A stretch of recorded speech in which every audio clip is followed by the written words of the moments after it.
पढ़ना शुरू करते हैं। देखिए चैप्टर लिखिए केमिकल बॉन्डिंग। लेकिन केमिकल बॉन्डिंग में हम चलें उससे पहले हमसे बच्चा एक सवाल पूछता है कि सर मास्टर एक बात बताओ, मास्टर साहब एक बात बताओ, वो जो आपने हिस्ट्री ऑफ पीरियोडिक टेबल छोड़ा है उसके लिए कितना पेज छोड़े? मैं कहता हूँ 5 पेज छोड़ो। कितने पेज? 5 पेज। गिन करके 5-6 पेज छोड़ दो यार, 1 पेज और छोड़ो। चलो 5 से 6 पेज सब लोग छोड़ देंगे। 5 से 6 पेज, कृपया 5 से 6 पेज छोड़ दें। कृपया 5 से 6 पेज छोड़ दें जी। ठीक है, चलो चलो चलो मैम, इसको आप, मैम अभी मैं ना क्लास में हूं तो इसको आप खुद प्रूफ रीड कर लेना एक बार। अच्छा लग रहा है देखने में, एक बार बस प्रूफ रीड कर लेना, सब कुछ सही हो, बाकी आप इसको प्रिंट में भेज दो। तो देखो भैया खबर आ गई है कि भैया प्रिंटिंग में जा रही है बुक। मैंने कहा अरे मैम बहुत अच्छा। हाँ चलिए चलिए, हेडिंग डालिए वैलेंस इलेक्ट्रॉन्स। ये वैलेंस इलेक्ट्रॉन मैं क्यों पढ़ा रहा हूँ? एक बार मैंने पढ़ाया हुआ है पीरियोडिक में, बट मैं इसलिए पढ़ा रहा हूँ कि कुछ नए बालक आए होंगे, उन नए बालकों को भी समझना चाहिए भैया क्या होता है वैलेंस इलेक्ट्रॉन। ठीक है, चलिए 10th में भी सुना होता है ये बात। शुरू करें। चलिए जी चलिए। वन साइड और डबल साइड। अबे वन साइड पेज मतलब होता है एक, ये होता है पन्ना बोलता है जो दोनों तरफ से गिनते हैं। पेज मतलब 1 2 ऐसे गिनते हैं, 1 2। क्या रे बुद्धू बालक हो यार, तुम लोग क्या क्या सवाल पूछते हो? तुम्हें एक बात बताऊं, एक बच्चे ने एक सवाल पूछा, मजेदार सवाल है यार। ये देखो, मैंने आप लोगों को नियोबियम पढ़ाया था, आपको मैंने नियोबियम पढ़ाया था, तो पता क्या लिखता? मैंने क्लास में बोला था नियोबियम का आप वो लिख के ले आना, क्या? Electronic configuration. पता उसने अपनी कॉपी में क्या नोट किया है? बेवकूफ ने मुझे इंस्टाग्राम पे टैग कर रखा है यार। मुझे लगा भाई कितना गंदा आदमी है यार तू। पता उसने क्या किया है? नियोबियम में नाइट्रोजन का इलेक्ट्रॉनिक कॉन्फ़िगरेशन लिखा और बी फॉर बोरॉन का लिख दिया उसने। अरे दादा रोना आ गया भाई इस बात को देख करके कि मैंने कहा ये तो हमारा क्लास का बालक है क्या? हमें लग भी नहीं रहा हमारा चिल्लर होगा ये। देखो देखो, इसने नाइट्रोजन का अलग लिखा, बोरॉन का। अब पता सवाल क्या पूछा है फोटो खींच के उस पे कि सर आपने इस अब की बार बी को स्मॉल क्यों लिखा है? मैंने कहा भाई क्या सवाल पूछ रहा है यार तू? नाइट्रोजन का इलेक्ट्रॉनिक कॉन्फ़िगरेशन इसमें, बोरॉन का इसमें लिख दिया, ऐसे भरकर यहाँ पे पूछ रहा है सर आप तो बोरॉन कैपिटल बनाना चाहिए। अच्छा ये मेरी गलती है कि मैंने बी कैपिटल नहीं लिखा, उसको लगा एन और बी ऐसे लिखना चाहिए। ये चिल्लर तो मेरी क्लास का कैसे हो सकता है यार? पक्का चिलगोजर होगा कोई ये। और यार बच्चों में कितना कॉन्फिडेंस है सोचो, इंस्टाग्राम पे टैग करते हैं और टीचर की गलती निकालते हैं उसमें। मतलब उसको लग भी नहीं रहा उसकी गलती है, ना ना ना उससे गलती होगी। भाई साहब चिलगोजर कितने मस्त होते हैं ना, चिलगोजर हमारे मस्त होते हैं भाई। लिटिल चिलगोजर है, लिटिल छोटू चिलगोजर है। चिलगोजर पगलू। हाँ आजकल इंस्टाग्राम पे एक ट्रेंड चलता है पगलू का, तो ये चिलगोजर पगलू था। ये कह रहा मैं था, क्या बात कर रहा है? ये मेरी क्लास में भाई ये कह रहा मैं ही था सर वो। छी। चलो पढ़ाई करेंगे। वैलेंस इलेक्ट्रॉन अब हेडिंग डालेंगे, यही नहीं तो बातचीत में गुजार दूंगा मैं। ठीक है, अब देखोगे आपको ज्यादा मजा आएगा। मैं आपको सही बताऊं, अभी तक ना 1.5 घंटा मिलता था पढ़ाने को, तो 1.5 घंटा में उतना फन आता नहीं है। माहौल बनाने, पढ़ने लिखने में आनंद नहीं आता, रिवाइज कराने में। अब सब में मजा आएगा। अब आपको लगेगा कि हाँ भैया केमिस्ट्री ऐसे पढ़ी जाती है, आएगा मजा, देखना। चलिए नेक्स्ट चैप्टर है केमिकल बॉन्डिंग, उसके अंदर हम लिखेंगे वैलेंस इलेक्ट्रॉन। चलिए नोट डाउन करते हुए हम लिखेंगे ग्रुप 1, ग्रुप 1, ग्रुप 2, ग्रुप 2। और एक काम करते हैं, नोट तो नहीं किया, कर भी लिया हो तो कोई दिक्कत की बात नहीं है, ज्यादा कुछ नोट तो अभी कहाँ कर पाओगे। लिखो group number 1, group number 2, group number 3, group number 3 हटा दो 13, group number 14, group number 15, group number 16, group number 17 और ग्रुप नंबर 18। ये ग्रुप नंबर के ही हमें आने चाहिए। हमें अभी जो पढ़ने होते हैं वो इन्हीं लोगों को पढ़ने हैं, तो कोई चिंता की बात भी नहीं करनी है ना। देखो ये है ग्रुप नंबर। अब मैं आपसे पूछूंगा इसमें बताइए क्या होगा? Valence electron. अब बच्चों को लगता है भैया ये वैलेंस इलेक्ट्रॉन चीज क्या है, तो पहले वो जान लीजिए।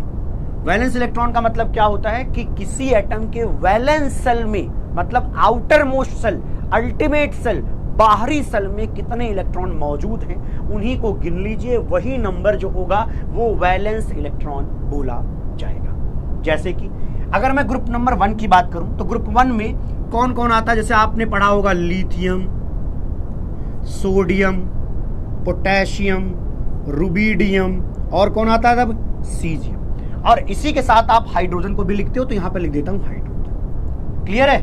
तो अगर मैं यहां पर ग्रुप नंबर 1 की बात करूं तो इनके लिए वैलेंस इलेक्ट्रॉन कितने हैं भैया? 1। कितने होंगे?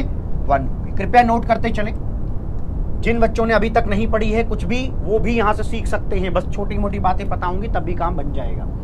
ग्रुप नंबर 1 में मैंने क्या कहा है, ये लोग आते हैं और इसमें कितने इलेक्ट्रॉन्स होते हैं? इसमें भैया 1 इलेक्ट्रॉन होंगे, तो ध्यान रखेंगे इसमें कितने इलेक्ट्रॉन है? 1 इलेक्ट्रॉन है। कोई चिंता की बात तो नहीं है?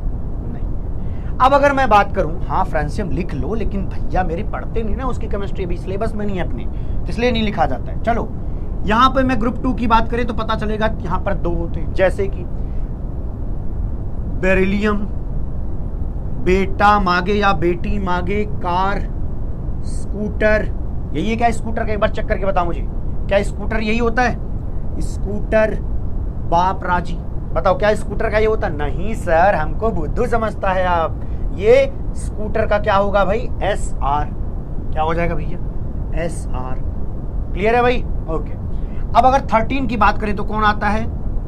बोलो बोलो, यहां पर क्या आएगा? बैगन, आलू, गाजर, इन थैला। इन सबकी जरूरत पड़ेगी आगे, इसलिए लिख लो, ठीक है? पता होना आप सभी को जरूरी है। अब मैंने ये क्यों कहा स्कूटी वाली बात, क्योंकि कोई ना कोई मुझे टैग कर सकता है कि सर आपने स्कूटी कहा, उसका तो S और C आएगा, उसको लगेगा सल्फर और कार्बन आएगा। गजब गजब पगला लोग है जी हमारी क्लास में। यहाँ पर कौन होगा जी? यहाँ पर 3 आएगा, चेक कर लो। बोरॉन का इलेक्ट्रॉनिक कॉन्फ़िगरेशन लिखो, इसको लिखने की जरूरत नहीं है, मैं हटाऊंगा इसको, लेकिन एक बार लिख के बताता हूँ। 1s2 2s2 2p1, this is the electronic configuration of boron. Outer shell क्या है? 2, तो आउटर सेल 2 में कितने इलेक्ट्रॉन है? 3, इसीलिए यहाँ पर 3 लिखा गया है। और 3 क्या आएगा? सब में 3 आएगा। किसी भी ग्रुप के वैलेंस सेल में कितने इलेक्ट्रॉन होते हैं? वो सेम होते हैं भाई सबके लिए, मतलब जितने होते हैं वो क्या होते हैं? सेम होते हैं सबके लिए। सर ये बात भी मुझे ठीक लग रही है आपकी। अच्छा जी, अगला बैकलॉग है तब भी समझ में आएगा। यहां से बात करें अगर हम तो ये है 14 का 4 आएगा।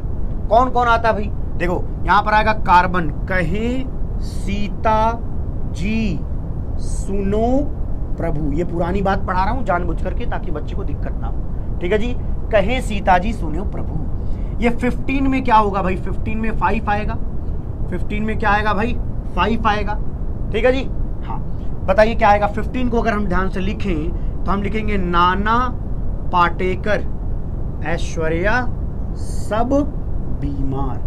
नाना पाटेकर ऐश्वर्या सब बीमार। नोट करना है, यस बॉस, नोट करना है प्यारे, ओ प्यारे नोट करना है जी। अगर मैं पूछूं वैलेंस इलेक्ट्रॉन कितने हैं तो ध्यान रखेंगे वैलेंस इलेक्ट्रॉन कितने हैं? 6। तो इसको अगर हम लिखें तो क्या लिखेंगे? बोलो जल्दी जल्दी जल्दी बोलो, तो क्या लिखोगे? 6 में क्या है? उससे टीपो, उससे टीपो, उससे टीपो, उससे नकल मार लो जी, उससे टीपो। Very good. अब अगला क्या है? 7 आएगा। कहां पर? फ्लोरीन, क्लोरीन, ब्रोमीन, आयोडीन, एस्टेटीन, एस्टेटीन, ठीक है? ये क्या था? नाना पाटेकर ऐश्वर्या सब बीमार, उससे टीपो। फिर कल बाहर आई आंटी, ये कौन है जी? हीना को छोड़ दो, चलो हीना यहां लिख देता हूं। इसके बाद कौन है? नीना और करीना। केजेरॉक्स रंगीन, केजेरॉक्स रंगीन। बोलो मामला ठीक है, समझ में आ रहा होगा? कोई चिंता की बात किसी के लिए है क्या? ठीक है, चलो ये लाइन थोड़ी टेढ़ी मेढ़ी है तो इसको मैं हटा रहा हूं। समझने वाले समझ गए होंगे, ना समझ को कैसे समझाएंगे जी? हाँ सबको आया मेरे भाई? सब लोग एक बार बताएं, क्या मामला क्लियर है? मामले में कोई समस्या तो नहीं है? नहीं है सर, कभी नहीं फंसेंगे। तो अगर मैं अगले दिन पूछ लूं आपसे कि बताइए कितने इलेक्ट्रॉन होते हैं 18 में, तो कहना हीलियम में तो 2 होंगे, हीलियम में तो 2 होंगे, लेकिन बाकी सब में 8 होंगे। ये कहने का मतलब क्या है? हीलियम का 2 है, हीलियम का 2 है, बाकी क्या है? 8। हीलियम में 2 इलेक्ट्रॉन है आउटर सेल में, बाकी में कितने होते हैं? 8 होते हैं। इजी पीजी है मामला, मजा आ रहा है, अच्छा लग रहा है, समझ में आ रहा है। यहीं तक शुरुआत यहीं से चैप्टर की हो रही है, धीरे धीरे समझाऊंगा, आपको पूरा समझ में आएगा, डोंट वरी। ठीक ठीक है जी। हाँ चलो चलो चलो, अब से तुम खुद चिल्ला चिल्ला के कहोगे सर बहुत मजा आ रहा है क्लास में। हाँ चलिए, यहां तक नोट हुआ, वेरी गुड। अब यहां तक नोट करने वाले बालक अगली हेडिंग डालेंगे, valence electron and Lewis symbol. डालिए, क्या लिखना है? Lewis symbol, valence electron and Lewis symbol. Yes, note हो चुका है सबसे? Very very good. आइए अगला यहां पर लिखेंगे कि लुईस सिंबल होता क्या। जब भी किसी के लुईस सिंबल बनाने हैं तो एक चीज का खास ख्याल रखेंगे, वो क्या है? हमें डॉट्स बनाने पड़ते हैं। लुईस सिंबल में हमें डॉट्स बनाने पड़ते हैं, उतने ही डॉट्स बनाने जाएंगे जितने की वैलेंस इलेक्ट्रॉन होंगे। तो मैं मान लो आपसे अभी एक सवाल पूछता, मान लो मैं आपसे सवाल पूछता कि भैया ग्रुप नंबर मान लीजिए मैंने यहां लिख दिया, फिर नीचे मैंने कहा एलिमेंट्स है, नीचे क्या है? एलिमेंट्स है। तो क्या आप एलिमेंट्स के लिए लुईस सिंबल लिख पाएंगे? तो आपने कहा भाई लिख देंगे, क्या बात कर रहे हो। चलो, ग्रुप नंबर अगर 1 है तो 1 में मान लीजिए हमने ले लिया लिथियम या ले लिया हाइड्रोजन। चलिए बताइए कैसे लिखोगे? लिथियम या हाइड्रोजन कुछ भी ले लो। तो ग्रुप नंबर 1 में हमें क्या करने हैं? एक डॉट बनाने हैं, सिर्फ एक डॉट। सिंपल बातें हैं, आसान बातें हैं, एक डॉट बनाइए। लिथियम के लिए एक डॉट। सर ये डॉट क्या बताता है?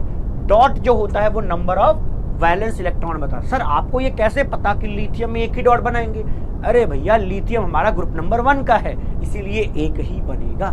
इसको क्या कहते हैं? इलेक्ट्रॉन डॉट स्ट्रक्चर या लुईस डॉट स्ट्रक्चर के नाम से इसको जाना जाता है। आइए ग्रुप नंबर 2 की बात करें। ग्रुप नंबर 2 में क्या होगा भाई? ग्रुप नंबर 2 का कोई एग्जांपल लो, चलो आप ले लो।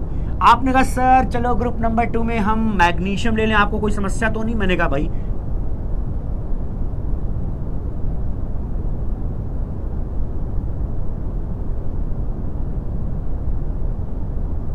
बेटा मांगे कार स्कूटर बाप राजी में मैग्नीशियम के पास कितने इलेक्ट्रॉन हो जाएंगे वैलेंस सेल में? 2। इसलिए कितने डॉट बनाओगे? 2 बना दोगे। ये भी मामला। 3 में बोरॉन आएगा। ग्रुप नंबर अगर मैं 13 की बात करूं और 14 में क्या आएगा? जैसे कार्बन आ जाएगा। 15 की बात करूं तो कौन है? मान लीजिए नाइट्रोजन ले लिया, ठीक। इसके बाद 16 की बात की जाए तो ऑक्सीजन हो सकता है, 17 की बात की जाए तो फ्लोरीन हो सकता है। अगर 18 की बात करें तो हम हीलियम भी बना सकते हैं और चलो नियॉन भी, दोनों बना करके हम आपको दिखाते हैं। क्लियर है? चलिए कृपया आप सब लोग शुरू हो जाएं। लैग आ रहा है, देखते हैं भाई, लैग का कुछ हो सकता है तो देखते हैं। फिलहाल ये नोट करें, इनके आप डॉट्स बनाइए, अभी लैग ठीक हुआ क्या? एक बार चेक करें। फिक्स हो गया, वेरी गुड, चलो बहुत अच्छी बात है। ठीक है, कृपया ये चीज नोट कर लें, कृपया आप सभी लोग ये नोट कर लें। मैं दोबारा बता दूंगा, डोंट वरी, नया कुछ नहीं पढ़ाया। बाबा आ जाओ लैग वालों आ जाओ, इधर देखो। अगर मैं कहूं ग्रुप नंबर 13 में बोरॉन होता है, मेरी बात मानोगे? अरे सर अभी तो आपने बताया था। यस, तो बोरॉन के आउटर सेल में कितने इलेक्ट्रॉन है? 3। तो बोरॉन के आउटर सेल में 3 इलेक्ट्रॉन दिखाना, कहीं भी बना दो फर्क नहीं पड़ता, 3 बनाना है। कार्बन में कितने होते हैं? 4। तो बस ये 4 डॉट बनाने, कितने? 4 डॉट बनाने। ओके, रिपीट कर रहा हूं, सारी बात रिपीट कर रहा हूं। 15 में क्या होता है? नाइट्रोजन। 15 में क्या होता है? नाना पाटेकर, ऐश्वर्या सब बीमार। तो इसके लिए आप क्या करोगे? नाइट्रोजन में कितना हो जाएगा जी? 5। नाइट्रोजन में 5। शायद कुछ लोगों के मन में सवाल आएगा, सर आप डी ब्लॉक वाला क्यों नहीं पढ़ा रहे हो? अरे डी ब्लॉक वाला जो है, अभी जो हम आगे केमिकल बॉन्डिंग में पढ़ने वाले हैं, उससे ज्यादा कंपाउंड नहीं बना के पढ़ाने वाला हूं मैं। इसीलिए हम वो पढ़ते हैं जो या तो एस में है या तो पी में है। तो एस ब्लॉक वाले ये 1 2 वाले हो जाएंगे, यहां से आगे वाले क्या हैं? पी ब्लॉक वाले। तो एस और पी के हमें पता होने चाहिए और उन्हीं से हमें कंपाउंड जो बनते हैं उन्हीं के बारे में ढंग से पढ़ना, लिखना और समझना होता है। चिंता मत करिए, ठीक है। चलो अगला बताइए, अगर मैं ऑक्सीजन की बात करूं तो ऑक्सीजन के आउटर सेल में कितने इलेक्ट्रॉन है मेरे भाई? बोलो कितने इलेक्ट्रॉन है? सर 6 इलेक्ट्रॉन आएंगे, सही पकड़े हैं। आइए अगर मैं 17 की बात करूं तो 17 में हम क्या कहेंगे भैया? 7 आएंगे, सही है भैया, ये भी मामला समझ में आ रहा है। नियॉन में बस 2 होगा, लेकिन हीलियम में कितने होंगे? 8। हीलियम से नीचे आप किसी का भी बनाएंगे तो सब में 8 आएगा। आई थिंक आप सभी ने ये पूरा का पूरा बना लिया। कुछ कठिन बात मैंने अभी तक नहीं पढ़ाई है, वेरी वेरी इजी वाली बात चल रही है अभी, ठीक है। ये तो कई बच्चे 9th में पढ़ते हैं, कई बच्चे इसको 10th में पढ़ लेते हैं, ठीक। चलिए अगला देखते हैं भाई। हमसे सवाल पूछा गया कि आप लुईस सिंबल ऑफ क्लोरीन बना सकते हो क्या? बना के दिखाओ अपनी कॉपी में, लुईस सिंबल ऑफ क्लोरीन बनाकर बताइए। लुईस सिंबल ऑफ क्लोरीन, तो आपको ये पता करना होगा। देखो मैं आपसे भी पूछ रहा हूं, अब आपको मैं क्लोरीन कहूंगा तो आपको सोचना क्या रहेगा कि क्लोरीन कौन से ग्रुप नंबर में आता है। तो क्लोरीन कहां आता भैया? फिर कल बाहर आई आंटी, फ्लोरीन के नीचे आता है क्लोरीन। तो फ्लोरीन में कितने थे भैया? 7। तो ऑब्वियस सी बात है क्लोरीन में कितने हो जाएंगे? 7। अरे सही, तो मजेदार है, वेरी गुड। अगला देखेंगे। अगर मैंने कहा सल्फर, तो आप तुरंत सोचिए सल्फर किस ग्रुप का मेंबर है? तो सल्फर भैया ऑक्सीजन फैमिली का मेंबर है। अच्छा, अगर ऑक्सीजन फैमिली का मेंबर है तो पक्के तौर पर सल्फर के आउटर सेल में कितने इलेक्ट्रॉन हैं? सल्फर के आउटर सेल में कितने इलेक्ट्रॉन है? 6 इलेक्ट्रॉन। सल्फर के आउटर सेल में कितने इलेक्ट्रॉन है? 6 इलेक्ट्रॉन है भाई, ठीक है जी, okay. Lewis symbol of phosphorus, phosphorus के आउटर सेल में कितने इलेक्ट्रॉन है? 5 इलेक्ट्रॉन है। फास्फोरस के आउटर सेल में कितने इलेक्ट्रॉन है? 5 इलेक्ट्रॉन है ना। सर आपको कैसे पता? आप तो घर से याद करके आए थे। अरे बुद्धू बालक, फास्फोरस कहां आता है? नाना पाटेकर, ऐश्वर्या सब बीमार, ये ग्रुप नंबर 15 का है, इसीलिए 5 हमने चिपकाया है इलेक्ट्रॉन। वेरी वेरी गुड, मजा आ रहा सर। चलो जेनॉन का सिंबल बना के बताओ। जेनॉन का आप बताओगे? हाँ, सारा काम मुझसे करवा रहे हो तुम लोग, देख रहा हूँ भाई। बड़े भाई काम करें, छोटे करें आराम, वो वाला काम चल रहा है तुम लोगों का। जेनॉन का बताओ भाई। सर जेनॉन तो आता है हीना, नीना और करीना के जेरोक्स रंगीन। और आपने ये कहा हीलियम के बाद जितने भी बाकी इनर्ट गैसेस हैं सब में आउटर सेल में 8 इलेक्ट्रॉन ही हमको दिखाई देंगे। तो आप कहेंगे यहां पर हमें क्या करना है? क्या करना है जी? हमें 8 बना देना है। हमें क्या करना है? 8 बना देना। मजा आया? अभी तक का समझ में आया? हर बच्चे को आना चाहिए, है ना जी। जिसका बैकलॉग है, जिसका नहीं है, सबको ये बात समझ में आना जरूरी है। कुछ कठिन नहीं पढ़ा रहा हूं, बहुत इजी बातें करूंगा आज, है ना। चलिए, नोट हो चुका है सबसे? नोट हो गया सर। अगली बात देखेंगे, इजी पीजी है, वेरी गुड, बहुत अच्छा लगा। अब बात आती है व्हाट इज बॉन्ड। हमें जो पढ़ना है वो है नाम चैप्टर का केमिकल बॉन्डिंग। अच्छा जी, तो बॉन्डिंग के बारे में पढ़ना, बॉन्ड के बारे में पढ़ना। बॉन्ड मतलब क्या होता है? रिश्ता। जैसे एक रिश्ता शायद हमारे और आपके बीच में भी हो। कौन सा रिश्ता, एक बार चैट में बताएं। हमारे और आपके बीच में कौन सा बॉन्ड है? हमारे और आपके बीच में कौन सा बॉन्ड है? उस बॉन्ड को, उस रिश्ते को क्या नाम दिया जाए? बताएंगे जी, उसको क्या नाम दिया जाए? चलिए जी, चलिए जल्दी बताइए, चलिए चलिए। ओपी स्क्वायर, चिल्लर। चिल्लर रिश्ते का नाम है। तू चिल्लर है भाई। चिल्लर मतलब छोटू मोटू गोलू मोलू आदमी या लड़की, दोनों तरफ, है ना। हाँ, बड़े भाई वाला रिश्ता है जी, तो यही मेंटेन करके रखना है। हाँ, एक दिन भैया हमने डांट दिया, सोचो हमें बुरा लग रहा है। मैं सोच रहा हूँ छोटे ही तो हैं यार, क्या दिक्कत है। ऐसा थोड़ी नहीं किसी बड़े को डांट के आ गया मैं कि बुरा लग रहा है, तब जाके मेरे को थोड़ा मन में शांति आई उस दिन। हाँ, नहीं तो बेटा शांति आ नहीं रही थी। शांति लड़की का नाम नहीं है बेटा, फीलिंग होती है एक। हाँ ठीक है, भाईचारा, बस ध्यान रखना, भाईचारा ऑन टॉप होना चाहिए, भाईचारा ऑन द टॉप होना चाहिए। अब सोचो बॉन्ड क्या मैंने बोला, तो कोई ऐसे डेफिनेशन रट्टा मारना मत। बॉन्ड क्या होता है, कोई पूछे तो कहना फोर्स ऑफ अट्रैक्शन है। फोर्स ऑफ अट्रैक्शन है, दो लोगों के बीच में जो लगाव है, जो प्रेम है, वही बॉन्ड है। वही क्या होता है, बॉन्ड होता है। फोर्स ऑफ अट्रैक्शन क्या है, फोर्स ऑफ अट्रैक्शन। क्लियर है भाई? यस यस यस यस, चलें चलें। बॉन्ड क्या होता है, मैंने कहा कि बॉन्ड क्या है मेरे भैया, फोर्स ऑफ अट्रैक्शन है। अब इसको ऐसे सोचो, ए प्यारे सुन, इधर दिमाग ले आना, भाग के, जिसके पास दिमाग है जल्दी से ले आओ। भाग क्या हो, दिमाग इधर रखना। मेरे हाथ पे हथेली पे दिमाग आ गया, सबका दिमाग इधर आया। यस, अब इधर देखो क्या दिख रहा है। सर ये दिमाग कह रहा है सर ये हाइड्रोजन है। यस, सही पकड़े हैं। हाइड्रोजन का सिंबल कैसा होता है, लुईस सिंबल। एक इलेक्ट्रॉन बाहर बनाइए। इसका लुईस सिंबल क्या है भाई, हाइड्रोजन के लुईस सिंबल में हमें एक इलेक्ट्रॉन बाहर दिखेगा। क्यों दिखेगा भाई? सर आपकी जब मर्जी होती खुद से बना देते हो कुछ भी। अरे बुद्धू बालक, हाइड्रोजन एक एटम है, उस एटम में एक इलेक्ट्रॉन रहते हैं, तो वही एक इलेक्ट्रॉन उसके वैलेंस शेल का इलेक्ट्रॉन है, इसीलिए हमने एक डॉट बनाया हुआ है। तो ये एक हाइड्रोजन एटम है, ये भी एक हाइड्रोजन एटम है। अब इन दोनों ने ये सोचा, ध्यान से सुनिए, इन दोनों ने ये सोचा कि अगर मैं ये इलेक्ट्रॉन लेकर के इनके साथ रिश्ते में आ जाता, अगर मैं ये इलेक्ट्रॉन लेकर के इनके साथ शेयरिंग में आ जाता, रिश्ते में आ जाता, तो क्या होता भाई? तो क्या होता? दोनों लोग शेयरिंग कर लेते और दोनों के बीच में एक रिश्ता बिल्ड हो जाता। तो देखिए इनके बीच में शेयरिंग इज केयरिंग के मामले में एक रिश्ता बिल्ड हुआ है। क्या बिल्ड हुआ जी?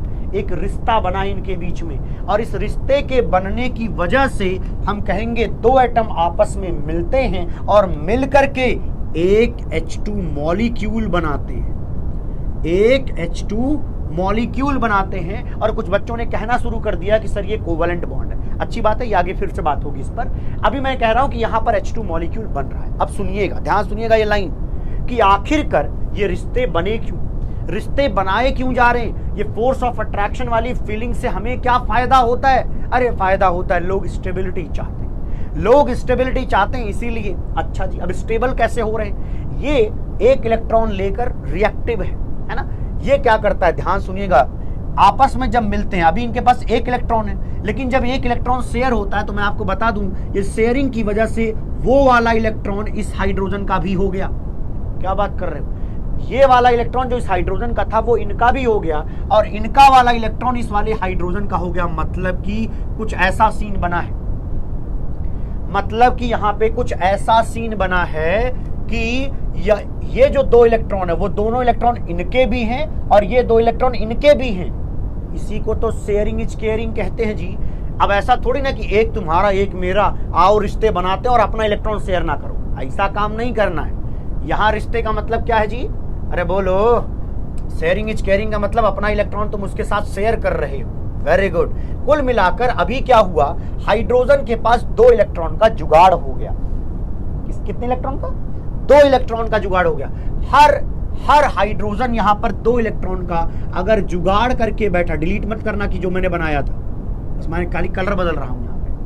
एक हाइड्रोजन की अगर मैं यहां बात करूं तो उस हाइड्रोजन के पास दो इलेक्ट्रॉन हो गए, और आप ये जानते हैं वो दो इलेक्ट्रॉन किसके पास होते हैं? हीलियम के पास। इसका मतलब हाइड्रोजन जब रिश्ता बनाता है तो हीलियम जैसा इलेक्ट्रॉनिक कॉन्फ़िगरेशन कर लेता है। ये पहले क्या था इसका इलेक्ट्रॉनिक कॉन्फ़िगरेशन बताओ?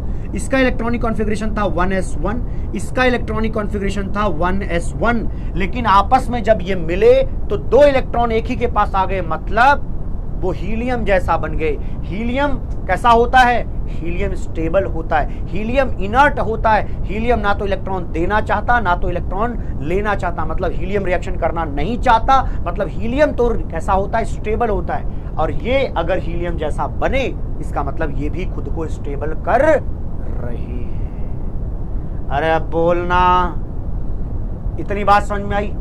यस। चलिए अगला देखते हैं, अगला देखते हैं भाई, अगला देखते हैं भाई। अच्छा एक बात बताओ, ये जो रिश्ते बनते हैं, रिश्ते की वजह से क्या आती है? स्टेबिलिटी।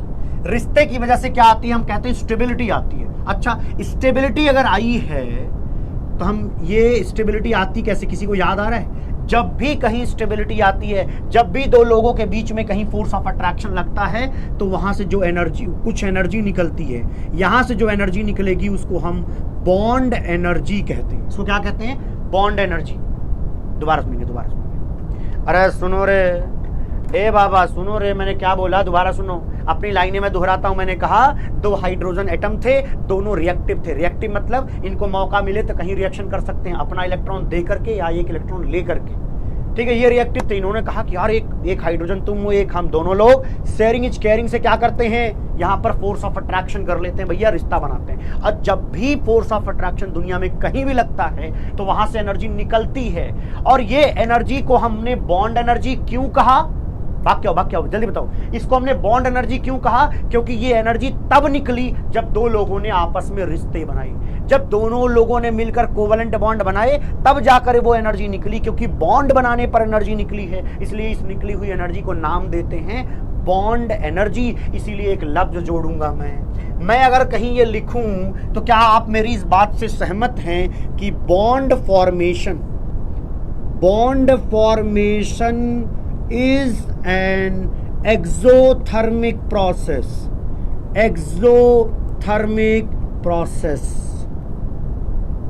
जब भी दो लोग रिश्ते में आते हैं, क्या है भैया, एनर्जी निकल रही है यहां पे। इतनी मामला ठीक है? जल्दी बताइए, क्या इस मामले को आप समझ पा रहे हैं कि शेयरिंग इज केयरिंग से क्या हुआ? रिश्ते बने, रिश्ता बना, दो लोग फोर्स ऑफ अट्रैक्शन में आए, एनर्जी निकलेगी। ये एनर्जी तब निकली जब दो लोग बॉन्ड बना रहे थे, इसीलिए इसका नाम बॉन्ड एनर्जी है। तो क्या आप मेरी इस बात से सहमत हैं कि बॉन्ड एनर्जी क्या है भैया? बॉन्ड एनर्जी एक ऐसी एनर्जी है जब दो लोग आपस में रिश्ते बनाते हैं तब निकलती है। सर ये बात तो मुझे एकदम समझ में आ गई, पकड़ में आ गई सर। अच्छा चलिए। और हमने क्या बोला है, अब से तुम्हें सब कुछ समझ में आएगा। ठीक, बस संडे को यार मेरी तरफ से कहने पे सुपर संडे बना लेना। बस एक बात तू मेरी मानेगा, मैं तेरी सारी बात मान रहा हूं। ठीक, चलो अगला देखते हैं। Reason for bond formation. भाई ये लोग रिश्ते में क्यों आ रहे हैं, जो मैंने पहले पढ़ा दिया। पहला लाइन लिखेंगे, लिखिए फर्स्ट, लिखिए टेंडेंसी टू गेन स्टेबिलिटी।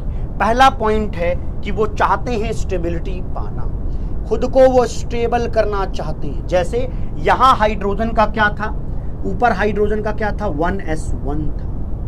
लेकिन H2 मॉलिक्यूल में अगर मैं बात करूं, H2 मॉलिक्यूल में अगर मैं बात करूं तो वहां पे क्या हो रहा है, बोलो, वहां पे हीलियम जैसा कॉन्फ़िगरेशन मिल रहा है ना। यहां पे क्या लिखोगे, कॉन्फ़िगरेशन इज लाइक हीलियम। ठीक है, हीलियम जैसा कॉन्फ़िगरेशन मिलेगा, इसीलिए हम कहते हैं ये स्टेबल हो रहा है ना। Stable due to inert gas configuration. Inert gas configuration मिल रहा है, नहीं मिल रहा है भाई, पहले एक इलेक्ट्रॉन था अब दो हो गए। अच्छा, ये बात तो समझ में आ गई है। चलिए अगली बात करेंगे। अभिजीत साहब, जब पढ़ने की बात हो ना तो सिर्फ पढ़ाई की बात करो, बाकी तुम चैट में भेज देना बाद में, मैं पढ़ता हूँ चैट तो वहीं से स्क्रीनशॉट उठाता हूँ मैं अपने। ठीक है, तो उसमें से मैं उठा लूंगा तुम्हारी बातचीत क्या क्या। ठीक है, चलिए आगे करिए। हाँ, अरे बोलना भाई, आया क्या? Tendency to acquire minimum energy. पूरे दुनिया में, पूरी सृष्टि में हर शख्स, हर शख्सियत, हर आयन, हर एटम, हर मॉलिक्यूल की एक इच्छा होती है कि वो अपनी एनर्जी को कम से कम रखे, क्योंकि जितनी कम एनर्जी होगी उतना ही ज्यादा स्टेबल होगा। ये बात शायद आप सभी ने पढ़ा है क्या? बताओ पढ़ा है क्या? मोर स्टेबिलिटी कब आती है, बोलो। या इसको ऐसे लिखते हैं, मोर स्टेबिलिटी डायरेक्ट नहीं, इसको लिखते हैं लेस एनर्जी। ये कहीं हमने पढ़ाया है आपको, बताइए पढ़ाया कि नहीं पढ़ाया? Less energy more stability. ये लाइन हमने कई बार पढ़ी, लिखी और सुनी है कि कोई भी चीज ज्यादा स्टेबल तब होती है जब उसकी एनर्जी मिनिमम होती है ना। अरे भाई, कोई इंसान गुस्से में है, उसकी एनर्जी ज्यादा है, तो क्या वो स्टेबल है? नहीं भाई, बहुत दिमाग का घुमा फिरा आदमी, कब हाथ मार दे कुछ पता नहीं भाई उस बात का। ओके, फिर यहां पर लिखेंगे लेस एनर्जी मोर स्टेबिलिटी। देखने को मिलेगा एक्वायर क्या करता है, मिनिमम एनर्जी। तो जब भी कभी रिश्ते बन रहे हैं तो वो अपनी एनर्जी ऑब्वियसली कम कर रहा है यार, अपने अंदर से ही तो बॉन्ड एनर्जी निकालेगा।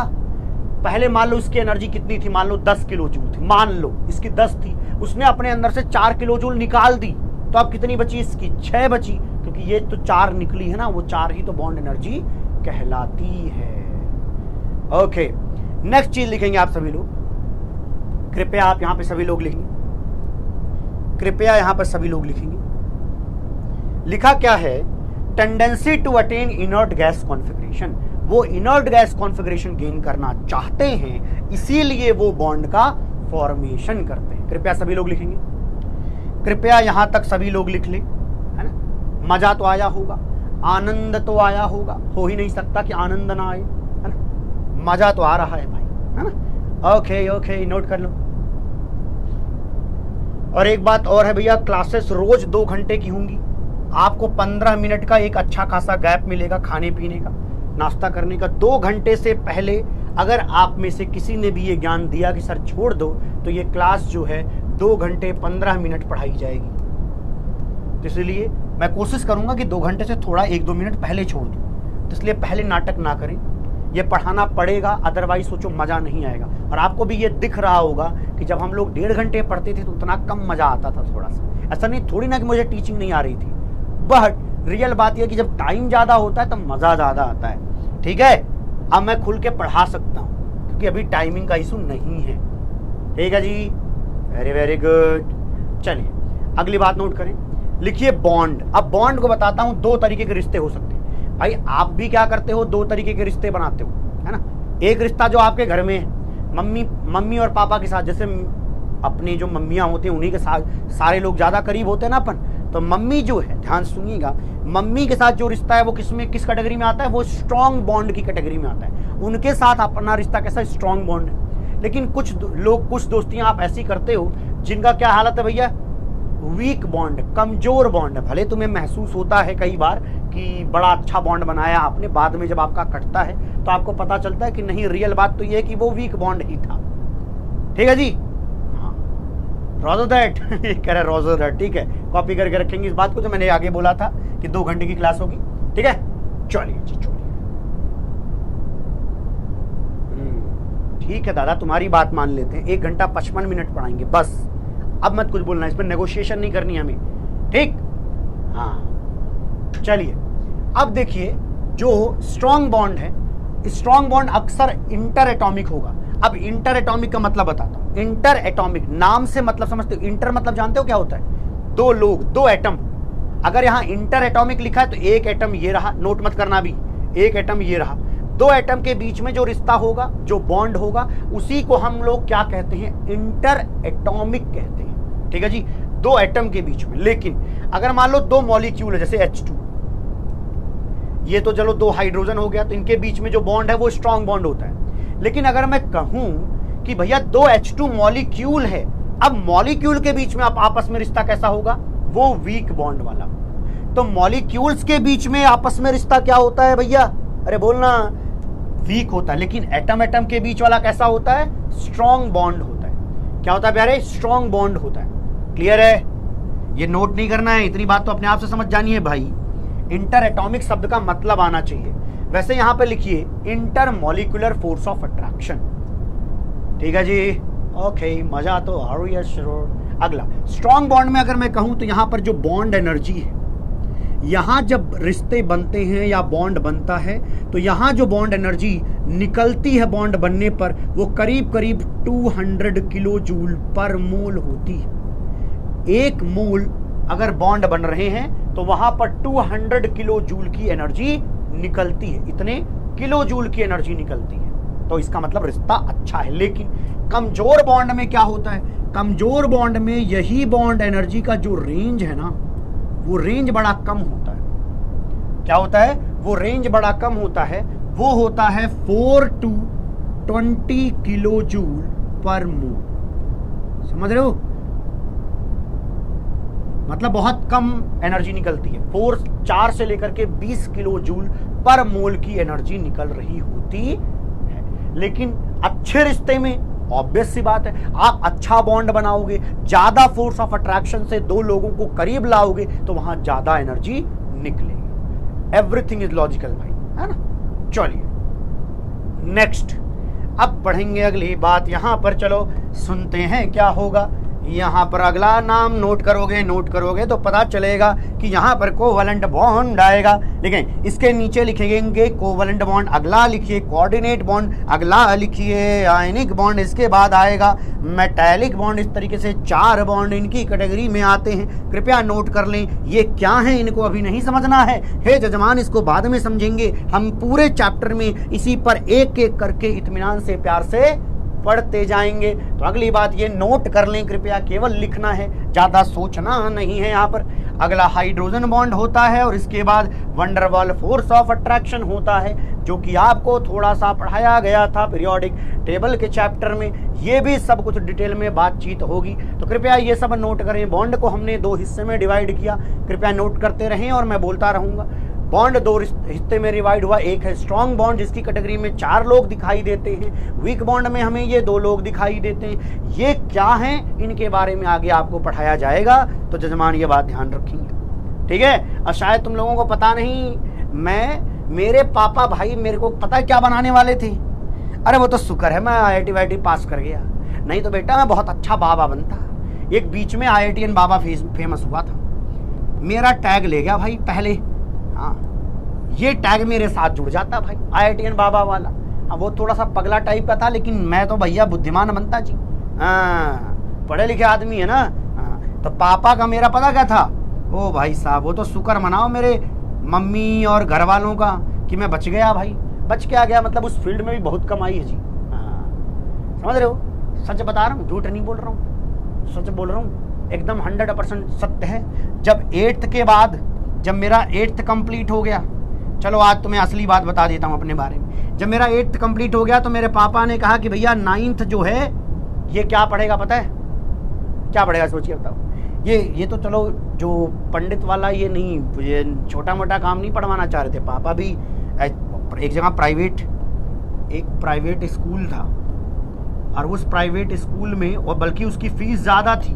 सोच के देखो, हम तो यही सोच रहे थे, पापा हमसे 100 रुपये फीस तो दे नहीं पा रहे हमारे स्कूल की। मेरे स्कूल के टाइम पे 100 रुपये फीस थी 9th की। तो मैं सोचता 100 रुपये तो इनसे दिए नहीं जा रहे, और ये हमें भेज रहे थे किसी और प्राइवेट और महंगे कॉलेज में, जहाँ पर वो लोग हमें यही सब पढ़ाते पूरा, है ना। हाँ, संस्कृत, अरे नहीं संस्कृत तो ठीक ठाक तब भी आती थी, खाली संस्कृत तो पढ़ाएंगे।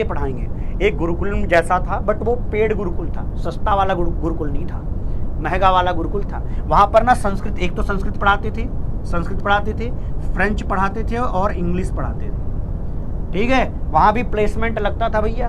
वहाँ के बच्चे जो है, अभी ऐसा नहीं होता कि आपने 11th 12th कर लिया फिर इसके बाद उसमें शास्त्री वास्त्री होता है कुछ, जो स्नातक बोलते हैं, जो जैसे अपन बीटेक करते हैं तो वो क्या है, एक डिग्री है ना, उसी तरीके से मास्टर्स की डिग्री, वो सब पढ़ना पड़ता हूँ मेरे को। लेकिन ये सब पढ़ लेता मैं, ज्ञानी बन जाता भाई।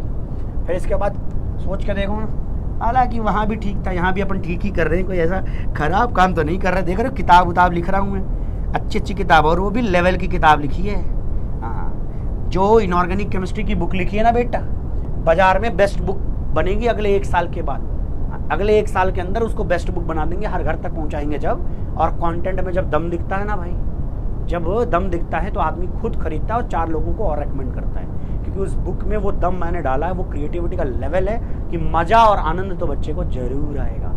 अरे फ्रेंच क्यों सिखाते थे? फ्रेंच इसलिए सिखाते थे क्योंकि जहाँ जहाँ फ्रेंच बोला जा रहा है उनका वहाँ भेजा जाता हमें, वहाँ पे जो मंदिर है वहाँ पे हम जा कर के काम कर रहे होते, समझ रहे हो, अंधा पैसा मिलता फिर। चलो जी आगे बढ़ते हैं।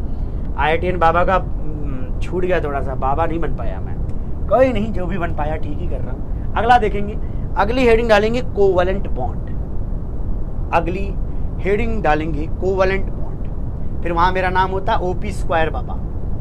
क्या नाम होता? OP स्क्वायर बाबा, ठीक है जी। तो इस नाम से मैं वहाँ पे फेमस होता, OP स्क्वायर बाबा के नाम से। चलिए जी, हेडिंग डालिए covalent bond. Covalent bond clear है? तो शुक्र है, पता कैसे बचा मैं? पापा मेरे सच में ये चाहते थे, मजाक की बात नहीं कर रहा हूँ, कहीं तुम सोचो कि ऐसे मजाक में कह रहे हो, नहीं, सच्ची बात ये है कि ये चाहते थे पापा। और वो भैया कन्विंस्ड थे अपने, जो भी जिन्होंने उनसे बात करी थी उनसे सुन के भैया वो कन्विंस थे, नहीं भैया हम तो अपने बच्चे को भेजेंगे। हमारे घर पे मम्मियों ने जो रोना पीटना मचाया फिर कि एक ही बेटा है, कर लो बर्बाद, ये वो करके, तब जा करके थोड़ा माहौल सेंटी हुआ घर में, सेंटिमेंटल हो गया जी। सब कुछ तो समझ गया कि चलो इसको साइंस अच्छी आती है, इसको साइंस पढ़वाते, कहाँ बच्चे को बर्बाद कर रहे हो। मैं भी भैया सुबह सुबह उठ के नहाने धोने लग गया, मुझे लगा क्या पता जिंदगी इधर ही ज़्यादा अच्छी लगती है। ठीक है, ओके, चलिए अगली हेडिंग डालेंगे आप सभी लोग। हाँ, मम्मी ने बचा दिया भाई, इसीलिए तो कहता हूँ मम्मियाँ बहुत काम की चीज़ हैं। चीज़ नहीं मतलब समझो, एक इंसान है बट बहुत काम की है भाई। आपके ज़िंदगी में जो ट्रैक ना, जो डायरेक्शन है, कई बार लगता है हम लोगों को ये रास्ता हमने चुना है, हमारी वजह से IIT में सिलेक्शन, हमारी वजह से नहीं होता बाबा। जो भी कुछ होता है ज़िंदगियों में वो उसमें इन्वायरमेंट का बहुत बड़ा रोल है। इन्वायरमेंट आपको ग्रो कराता है, बेकार कराता है, बनाता है। हाँ, आपका कर्म आपके साथ जरूर है। अगर आप कर्म नहीं करेंगे तो आपका कुछ नहीं होने वाला है, लेकिन सिर्फ कर्म से भी कुछ नहीं होता है। इसीलिए डायरेक्शन इंपॉर्टेंट है। इसीलिए मैं तुम्हें डांटता हूँ। देखा, मैंने डांट को भी जस्टिफाई कर दिया। Very good, very good. ऐसा इसलिए कर पा रहा हूँ क्योंकि मेरी मम्मी भी यही सब कह के करती थी कि बेटा हम तो तुम्हारे फायदे के लिए तुमको डांटते हैं। हम कौन सा, हमको डांटने में मजा आता, हमको भी बुरा लगता है, लेकिन बात यह है कि तुम जब सुधर जाओगे, तुम्हारी जिंदगी ट्रैक पर आ जाएगी, तो तुम्हें ही फायदा होगा, हमें क्या फायदा होगा। अब उनको भी फायदा हो रहा है, ऐसा नहीं है, उनको भी फायदा हो रहा है। चलिए जी, हेडिंग में डालिए ये लाइन। हेडिंग में डालिए, मतलब हेडिंग में नहीं, ये लाइन लिखिए। क्या लिखा है? Bond that involves the sharing of electrons to form electron pair between atoms, इसको हम कहते हैं कोवलेंट बॉन्ड। इसको हम क्या कहते हैं? Covalent bond. जैसे कि अभी मैंने पीछे पढ़ाया था हाइड्रोजन में, आपने वो बात आपने इत्मीनान से सीख ली है। ठीक है जी, तो चाहो तो दोबारा बना दूं, उसमें कोई दिक्कत नहीं है। हाइड्रोजन ने एक इलेक्ट्रॉन दिया है, हाइड्रोजन ने एक इलेक्ट्रॉन दिया है। क्या सर और एग्जाम्पल नहीं है आपके पास? हैं, आगे मैं पढ़ाऊंगा, बट अभी वो बातें कर रहा हूँ जो आसान है। तो फॉर एग्जाम्पल आपने ये सुन लिया है। किंडर जॉय आपने बचपन में, अरे बचपन में पता नहीं किंडर जॉय आता भी था कि नहीं। अरे बेटा इतना पैसा ही नहीं था हमारे टाइम पे, तो भैया 1 रुपए में 4 टॉफी मिलती थी, वो खरीदने में नाटक मच जाए हमारे घर में। किंडर जॉय पता नहीं कौन खिलाएगा हमको, अब तुम ही लोग खिला देना बे, तुम्हारे भरोसे खा लेंगे जी। चलो अगला देखो, अगला लिखो कोऑर्डिनेट बॉन्ड। देखो कोऑर्डिनेट बॉन्ड क्या होता है, अंतर समझना। यहाँ तो शेयरिंग इज केयरिंग है, यहाँ भी शेयरिंग है, बट शेयरिंग का तरीका अलग है। जैसे यहाँ पर क्या होगा, एक है ए जिसके पास क्या है, इलेक्ट्रॉन्स है, 2 इलेक्ट्रॉन्स इनके पास है ना जी। और बी क्या है भैया, एक दूसरा एटम है। बी के पास, ध्यान से मेरे शब्दों को सुनेंगे, बी के पास वैकेंट ऑर्बिटल है, खाली ऑर्बिटल, खाली डिब्बा है। ये क्या है? खाली डिब्बा है, खाली ऑर्बिटल है। और इनके पास एक ऐसा ऑर्बिटल है जिसमें इलेक्ट्रॉन है। ए के पास एक ऐसा ऑर्बिटल है, एक ऐसा डिब्बा है जिसमें 2 इलेक्ट्रॉन मौजूद है, क्योंकि एक ऑर्बिटल में 2 इलेक्ट्रॉन हो सकते हैं ना जी। हाँ 2, लेकिन इनके पास क्या, खाली है। ऐसी कंडीशन में ए को तरस आता है। क्या क्या क्या? ए को तरस आता है कि वो ए से बी की तरफ क्या करेगा, ए से बी की तरफ इलेक्ट्रॉन को भेजेगा। लेकिन ध्यान रखना, ये भी शेयर करता है। ऐसा नहीं है कि ए ने दोनों इलेक्ट्रॉन उठा के इनको दे दिए कि ले जाओ भाई, हमें इससे मतलब नहीं। नहीं नहीं नहीं, इन्होंने जो इलेक्ट्रॉन दिए हैं उस इलेक्ट्रॉन पर इनका भी कब्जा है और इनका भी कब्जा हो जाता है जब ये इनसे शेयर करते हैं। तो ये जो इस तरीके का बॉन्ड है उसको हम कहते हैं कोऑर्डिनेट बॉन्ड, और उसको सिंबल बनाते हैं। उसका सिंबल क्या होता है, एक एरो होता है इस तरीके से। ठीक है, एरो का जिधर डायरेक्शन है ये वाला, वो उधर बनाते हैं जिधर खाली ऑर्बिटल है, वैकेंट ऑर्बिटल है। यहां पर क्या है, भरा हुआ ऑर्बिटल है। इसके पास क्या है भैया, इलेक्ट्रॉन है, और इसके पास क्या है, इलेक्ट्रॉन नहीं है। तो इसको कहते हैं भैया ये डोनर है, ये कौन है, एक्सेप्टर है। अब ये लिखने की कोई खास जरूरत है नहीं, ये डोनर और ये क्या है, एक्सेप्टर। इस तरीके से क्या कहते हैं, कोऑर्डिनेट बॉन्ड। अब जो कोऑर्डिनेट बॉन्ड है ना, वो भी कोवलेंट बॉन्ड में लिखा जा सकता है। इसको लिखने का तरीका बता देता हूं, इसके लिखने का तरीका बता देता हूं, दिमाग ले आना, दिमाग। अब इसे ए था, ध्यान सुनिएगा, ये था बी। माना कि मेरे ए के पास जो है 2 इलेक्ट्रॉन है, वो तो हमें दिख रहा है, कितने इलेक्ट्रॉन भैया, 2 इलेक्ट्रॉन। लेकिन बी के पास कोई इलेक्ट्रॉन नहीं है। तो कुछ ऐसा हुआ, कुछ ऐसा होगा कि यहाँ का जो इलेक्ट्रॉन है वो एक इलेक्ट्रॉन पहले इनके पास जाता है। सुनते रहना तभी मजा आएगा। ये जो बना है उसको दिखा रहा हूं कि कोऑर्डिनेट बॉन्ड को कोवलेंट में कैसे कन्वर्ट किया जाता है। तो हुआ कुछ ऐसा, एक इलेक्ट्रॉन यहां से यहां आया। ऐसा होने की स्थिति में ए के पास तो अपना इलेक्ट्रॉन होगा, बी के पास क्या होगा, बी के पास बाहर से एक इलेक्ट्रॉन आ जाए। देखो एक इलेक्ट्रॉन इनका, एक चला गया इनके पास। अब मुझे बताओ, भाग क्या हो, एक इलेक्ट्रॉन, ए बुद्धू बालक, एक इलेक्ट्रॉन जो इनका था इनके पास गया, तो इलेक्ट्रॉन पाने के बाद इस पर कौन सा चार्ज, नेगेटिव चार्ज आएगा। और इनके पास कौन सा चार्ज आएगा, पॉजिटिव चार्ज आएगा। इनके पास कौन सा चार्ज आएगा, पॉजिटिव चार्ज आएगा। अभी तक की बात समझ में आई कि नहीं? अरे जल्दी बोलो रे चैट में, चैट कहाँ चली गई मेरी? हाँ जल्दी जल्दी बोले, जल्दी जल्दी बोले भाई। यहां पर मैंने क्या कहा, मैंने ये कहा कि एक इलेक्ट्रॉन उठा करके आपने इनको दे दिया, तो ये एक इलेक्ट्रॉन अगर ये पा गए तो ये भाई साहब के ऊपर नेगेटिव, इन पर पॉजिटिव। अब सुनो, दिमाग लगाओ, भाग क्या भाग क्या भाग क्या भाग क्या भाग क्या। अभी एक इलेक्ट्रॉन इनके पास भी है, इनके पास भी है, इन दोनों ने आपस में क्या किया, इलेक्ट्रॉन को शेयर कर लिया। अब इलेक्ट्रॉन को शेयर कर लिया तो इसकी शक्ल देखने में कैसी लगेगी, ऐसी लगेगी कि भैया ए और बी के बीच में एक बॉन्ड है, जिसने इलेक्ट्रॉन दिया उस पर प्लस, जिसने रिसीव किया उसके ऊपर माइनस। तो हम ये कहते हैं कि जो ये कोऑर्डिनेट बॉन्ड है, अरे सुनो रे मेरे पगलों, कोऑर्डिनेट बॉन्ड है, जो ये कोऑर्डिनेट बॉन्ड है उसको हम कोवैलेंट में इस तरीके से बना सकते हैं, इस तरीके से कोवैलेंट बॉन्ड में हम बना सकते हैं। पढ़ा लिखा आदमी समझ गया होगा कि हाँ सर, पढ़ा लिखा आदमी तो कह रहा है सर ये बातें समझ में आ रही हैं। अभी एग्जांपल समझो, आगे कोऑर्डिनेट बॉन्ड पढ़ाया जाएगा दोबारा ढंग से, ठीक है। अभी समझ में आया, बेसिक बात करी, समझ में आया। मैंने क्या कहा कि भैया इन्होंने, इनके पास 2 इलेक्ट्रॉन थे, 2 में से पहले मैंने कहा एक इलेक्ट्रॉन तुम चलो उधर चलो, इनके पास आ गया तो ये बी माइनस, लेकिन एक इलेक्ट्रॉन आ गया। अब दोनों के पास एक इलेक्ट्रॉन, अब इन्होंने शेयर कर लिया। अब लेकिन अब इनकी शक्ल ऐसी दिखती है। तो यार एक चीज बड़ा सिंपल बताऊं, कैसे सीखोगे, इधर आओ। जो इलेक्ट्रॉन देता है उसकी खोपड़ी पर पॉजिटिव, जो इलेक्ट्रॉन लेता है उसकी खोपड़ी पर नेगेटिव। तो इस कोऑर्डिनेट को तुम कोवैलेंट की तरह बना सकते हो। कोऑर्डिनेट को अगर कोवैलेंट बनाना है तो जो इलेक्ट्रॉन देता है उस पर पॉजिटिव, जो लेता है उस पर माइनस बना करके काम बन जाता है। मेरी समस्या आनंद आया? और ज्यादा नहीं पढ़ना, भी इतना लिख लो। अब कुछ बच्चों के मन में सवाल आएगा आयनिक बॉन्ड क्या है, वो आगे बताने वाला हूं, वो मैं आगे बताऊंगा। ये आयनिक बॉन्ड क्यों नहीं कह रहा हूं आयनिक बॉन्ड, क्योंकि यहां शेयरिंग इज केयरिंग है। यहां तो शेयरिंग हो रही है भाई, अरे मेरे बुद्धू बालकों, यहां शेयरिंग है, यही शेयरिंग नहीं होती है आयनिक में। आगे पढ़ाऊंगा मैं। चलिए, आप सभी को आनंद आया क्या? Very good. अब अगली लाइन सुनो, लिखिए ऑक्टेट रूल। ऑक्टेट रूल समझते हैं ये क्या है? चलो लिखो। ऑक्टेट रूल की एक भारी अंग्रेजी आपके सामने रख रहा हूं, डरना मत, भारी अंग्रेजी को संभालो।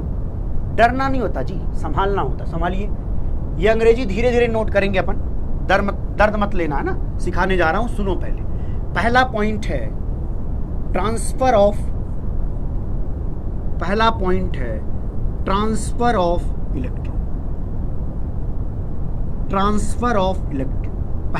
है ट्रांसफर ऑफ इलेक्ट्रॉन, जो कि यहां लिखा जाएगा।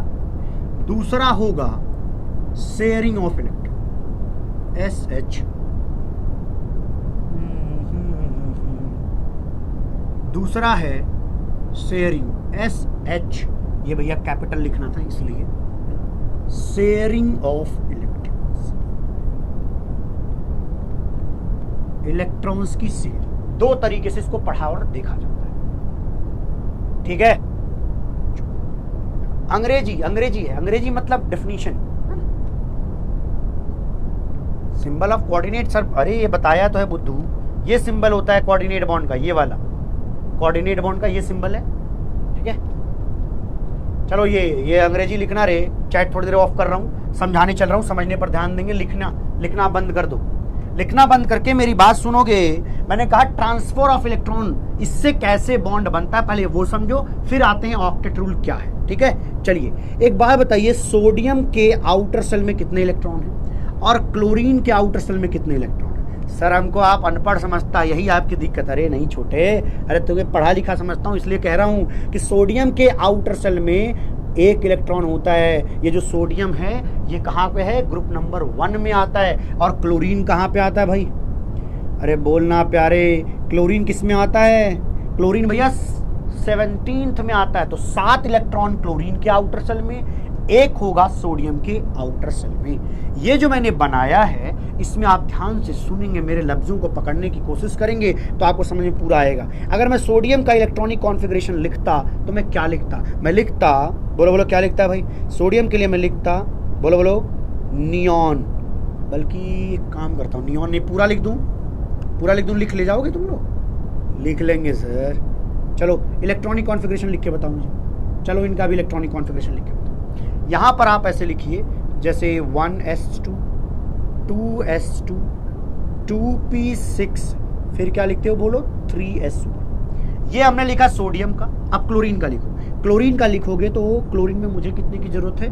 7 की। तो चलो लिखेंगे नियॉन 10 यहाँ हो जाएगा, फिर लिखेंगे 3s2 और फिर क्या लिखेंगे 3p5। क्या मैंने सही लिखा है? एक बार चेक कर लो, एकदम सही है। इलेक्ट्रॉनिक कॉन्फ़िगरेशन लिखने के बाद मैं आपको एक चीज़ बताना चाहूँगा, यहाँ जो ये सोडियम है ये सोचता है कि यार मेरे आउटर सेल में एक इलेक्ट्रॉन मौजूद है, अगर ये आउटर सेल का एक इलेक्ट्रॉन मैं ट्रांसफ़र कर दूँ, मैं क्या करूँ, ट्रांसफ़र कर दूँ किसकी तरफ, क्लोरीन की तरफ। तो ये ट्रांसफ़र, सर आपने हाफ क्यों बनाया, क्योंकि एक इलेक्ट्रॉन जा रहा है। जब 2 इलेक्ट्रॉन शिफ्ट करते हैं तो दोनों एरो बनाते हैं, ठीक है। एक इलेक्ट्रॉन उठाकर मैं अगर इनकी तरफ कर दूं तो होगा क्या, वो चेंज देखो, मजा आएगा आपको, वो चेंज देखो, मजा आएगा। तो सोडियम ने क्या कहा, अपना एक इलेक्ट्रॉन इनको देने की कोशिश करी। क्लोरीन के पास इलेक्ट्रॉन गया, तो जाने के बाद अब क्लोरीन के पास कितने इलेक्ट्रॉन हो जाएंगे, टोटल 8। सर आप पक्का घर से याद करके आए थे।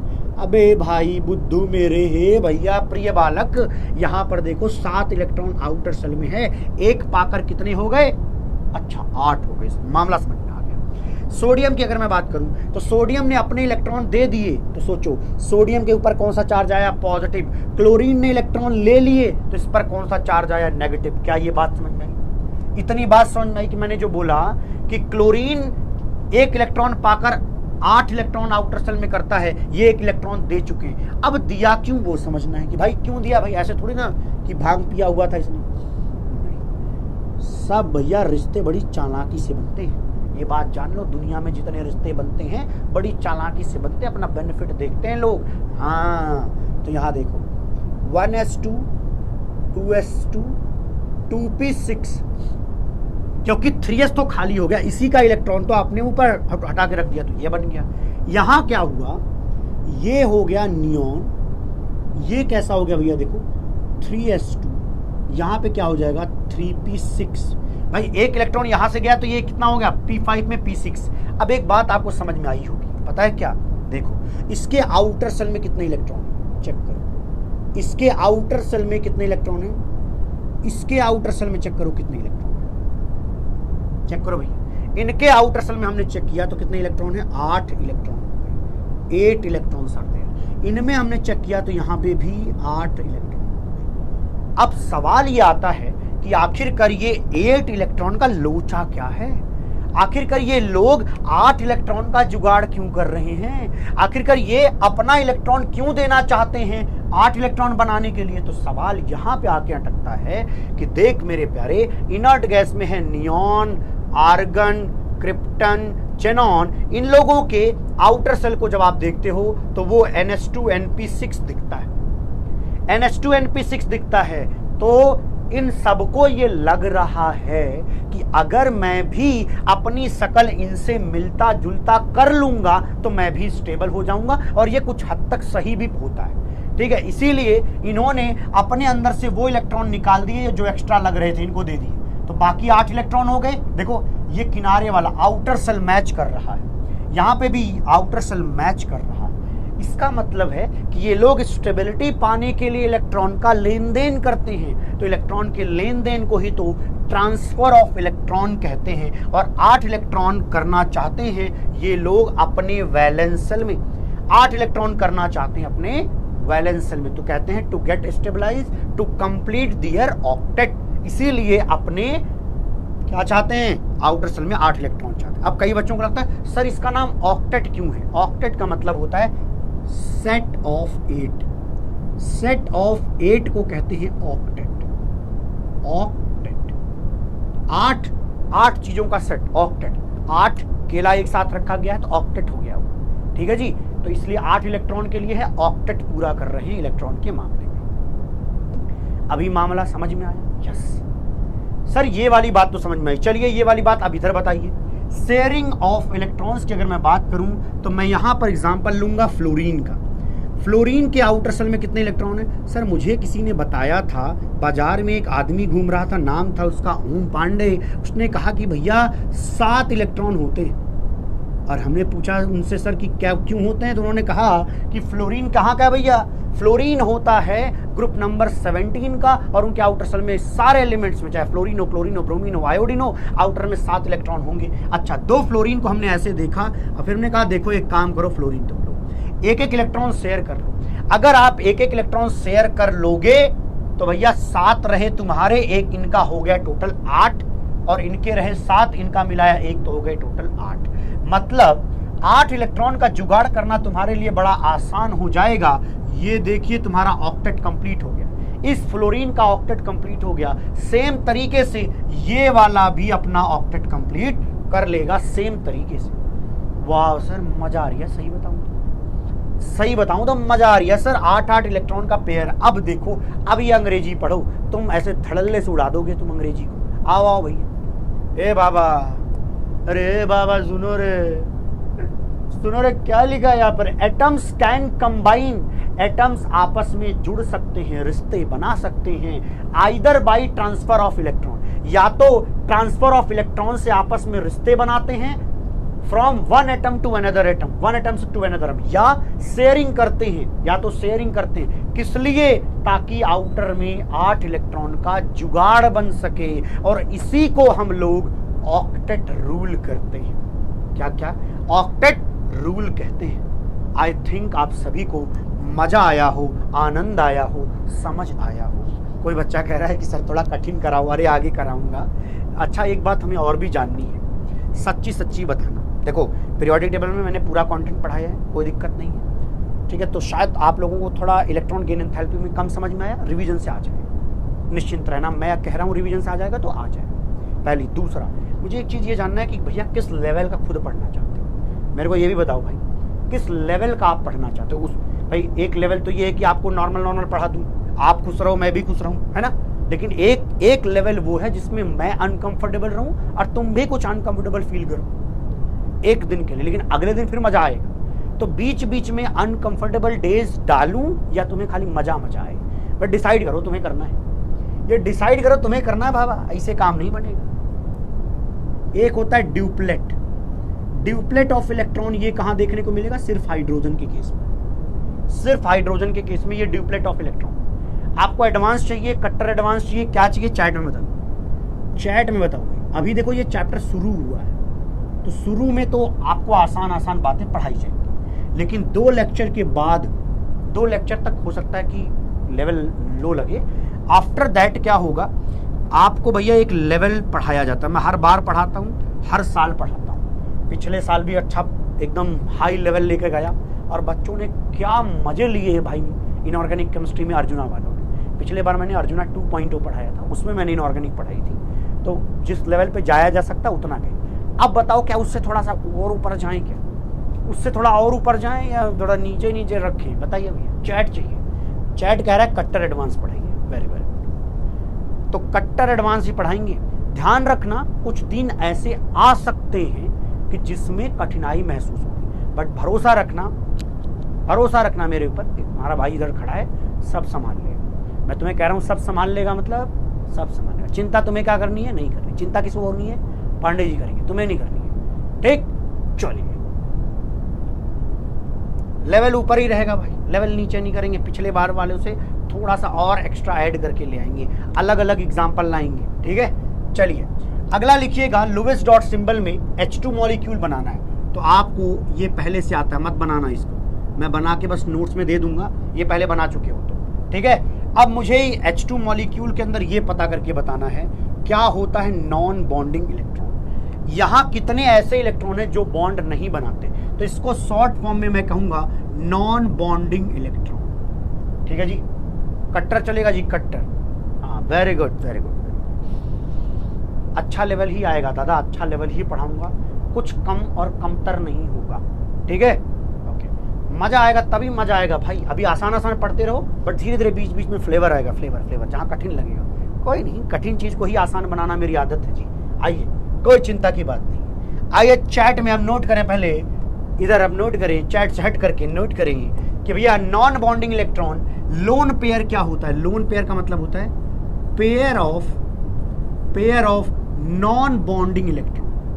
बताता हूं क्या है ये, नहीं तो लगेगा ये मास्टर पगला गया है जी, का लिख रहा है ये, ठीक है। चलिए अब इसके बाद आता है बॉन्ड पेयर। बॉन्ड पेयर तो इजी होता है समझना, बता दूंगा। बॉन्ड के अंदर इलेक्ट्रॉन जो होता है उनको बॉन्ड पेयर कहते हैं। तो ये 3 चीजें मैं आपसे पूछूंगा, पहला, दूसरा और तीसरा। ध्यान रखना, पहले नंबर पर हमने क्या रखा है, नॉन बॉन्डिंग इलेक्ट्रॉन। अब समझना ये होता कि ये नॉन बॉन्डिंग इलेक्ट्रॉन है क्या।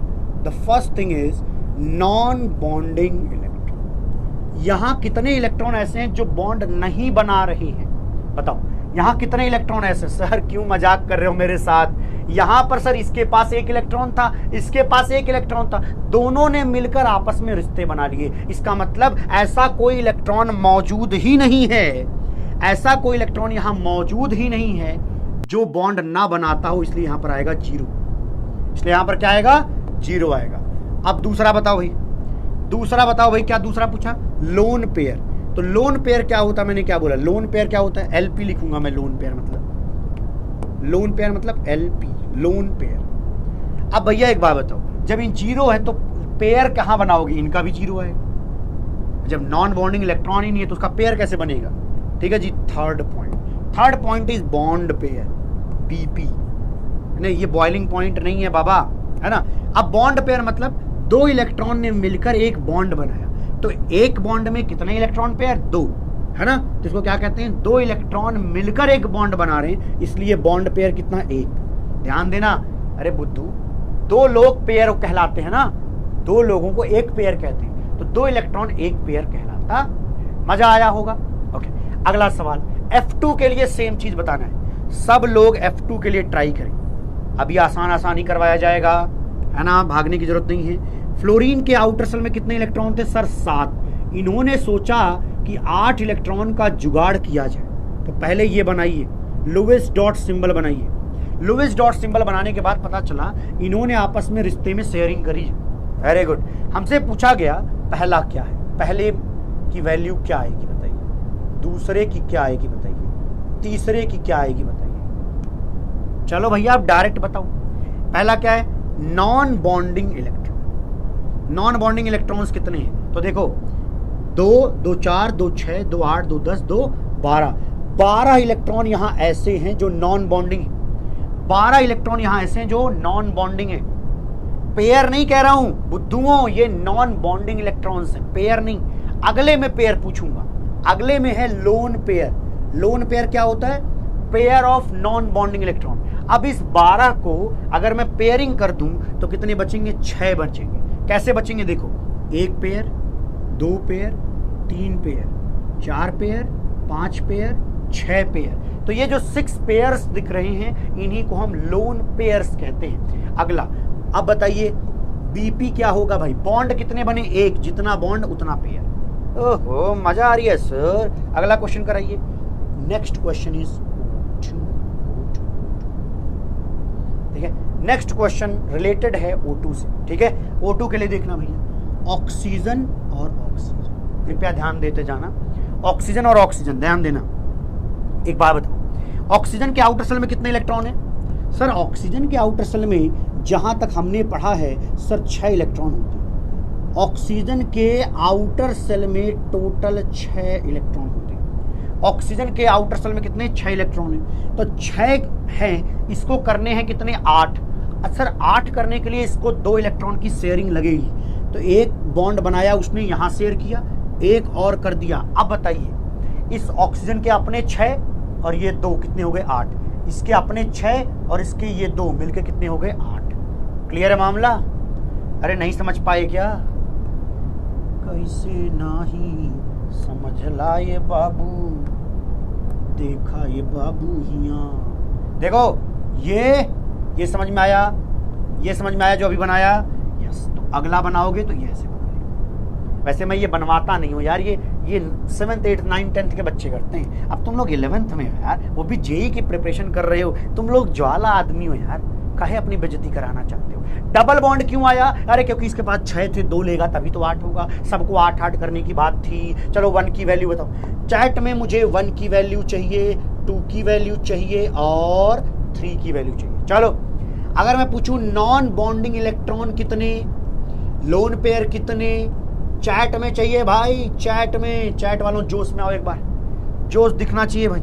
नॉन बॉन्डिंग इलेक्ट्रॉन तो 1 2 3 4 5 6 7 8 इलेक्ट्रॉन यहां, तो इसका आधा हो गया लोन पेयर। बॉन्ड पेयर में कितने बॉन्ड है, 2 बॉन्ड पेयर हो गए, 2 बॉन्ड मतलब 2 बॉन्ड पेयर। सबके आ रहे हैं बराबर, वेरी वेरी गुड। क्या चैट चल रही है, मजा आ रहा है, आनंद आ रहा है। कोई नहीं, अगला देखेंगे, नेक्स्ट देखेंगे भाई। नोट कर लिया होगा, मानकर चलूंगा। N2 बताइए। Very very good. अगला सवाल तो अच्छा सवाल है। चलिए N2 का सवाल संभालें और बताएं। N2 में देखिए, एक नाइट्रोजन के पास कितने इलेक्ट्रॉन होते हैं सर? नाइट्रोजन के पास तो सर जहां तक मैंने सुना था 5 इलेक्ट्रॉन होते हैं। नाइट्रोजन के पास 5 इलेक्ट्रॉन होते हैं। नाइट्रोजन के पास 5 इलेक्ट्रॉन होते हैं। अब मुझे एक बात बताइए, अब 5 को अगर 8 करना है तो हमें शेयरिंग कितने की चाहिए? 3 की चाहिए। अगर 3 की चाहिए तो भैया 1 बॉन्ड बनाया, 2 बनाया, 3 बनाया, 3 बॉन्ड बनाना पड़ेगा। सही पकड़े हैं। कितने बॉन्ड बनेंगे? 3 बॉन्ड बनेंगे। तो इस तरीके से नाइट्रोजन और नाइट्रोजन के बीच में 3 बॉन्ड बन जाएंगे। Very good. अच्छा, 3 बॉन्ड बनाने का फायदा क्या है सर? ऑक्टेट कंप्लीट हो जाएगा। कैसे कंप्लीट होगा? इसके अपने खुद के 5 नाइट्रोजन के और 3 ये शेयरिंग वाले, 3 ये क्या शेयरिंग वाले, तो हर नाइट्रोजन के पास टोटल 8 इलेक्ट्रॉन होगा। और मैं चाहता हूं 1 2 3 की वैल्यूज पढ़ाई और बताई जाएं ताकि आनंद भी आता रहे। चलिए बताइए, 1 क्या है? नॉन बॉन्डिंग इलेक्ट्रॉन्स बताइए कितने हैं। दूसरा क्या था? लोन पेयर कितने हैं। Third point is bond pair कितने। चैट में जो लोग प्रेजेंट हैं, मौजूद हैं, वो बताएंगे कि भैया कितने इलेक्ट्रॉन पेयर हैं यहाँ पर। पेयर जो नॉन बॉन्डिंग है वो है 4, है ना? नहीं, 4 क्या आएगा? ये आएगा। उसका आधा 2 आएगा। और बॉन्ड कितने? 1 2 3 बॉन्ड है, 6 इलेक्ट्रॉन्स वहां पर मौजूद हैं पेयर में। आप इस तरीके से लिखेंगे। चलिए आइए अगला, Cl2 वाला आप खुद अपने घर पे करें। इसके बारे में तो मैं जवाब भी नहीं दूंगा। मैं बस इतना कहूंगा जो F2 के लिए था वही Cl2 के लिए भी सही है। कृपया खुद बना लें। HCl को भी आप बनाएं और बताएं। आसान आसान काम देते हो सर घर के लिए, कठिन दीजिए। हाँ ठीक है ना, धीरे धीरे सीखोगे ना बाबा। Okay okay okay okay okay.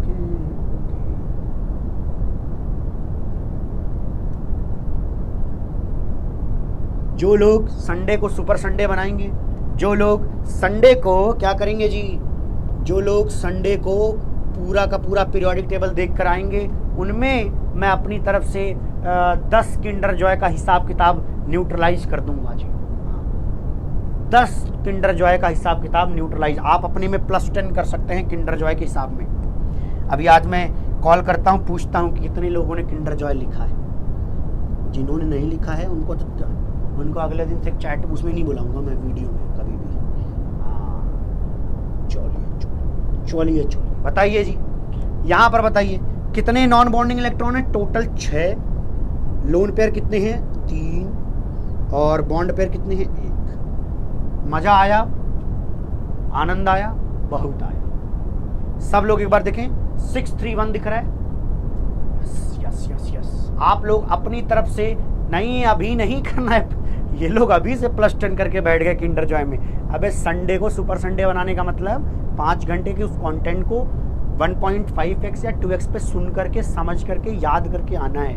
ऐसे नहीं होता है। हाँ, अगला एक सवाल आता है कि भैया अभी तो देखो एक काम है, अभी तो 2-2 एटम है। अगर मान लो 3 एटम हो गए, 4 एटम ने मिलकर मॉलिक्यूल बनाया, तो उस समय मुझे किसी एक एटम को सेलेक्ट करना पड़ेगा जिसको लीडर बनाना पड़ेगा, है ना? जब लीडर होगा तभी ये मॉलिक्यूल बनेगा। तो लीडर को हम कहते हैं सेंट्रल एटम, उसी को बीच में बिठाएंगे। तो लीडर के अंदर क्या क्या क्वालिटी होनी चाहिए? पहली क्वालिटी तो वो कम नंबर में होना चाहिए। और आप जानते हैं लीडर्स हमेशा कम नंबर में होते हैं, ज्यादातर लोग तो फॉलोअर्स होते हैं। Very good. अगली बात क्या है? हमारा सेंट्रल एटम लीडर है वो लेस इलेक्ट्रोनेगेटिव होना चाहिए।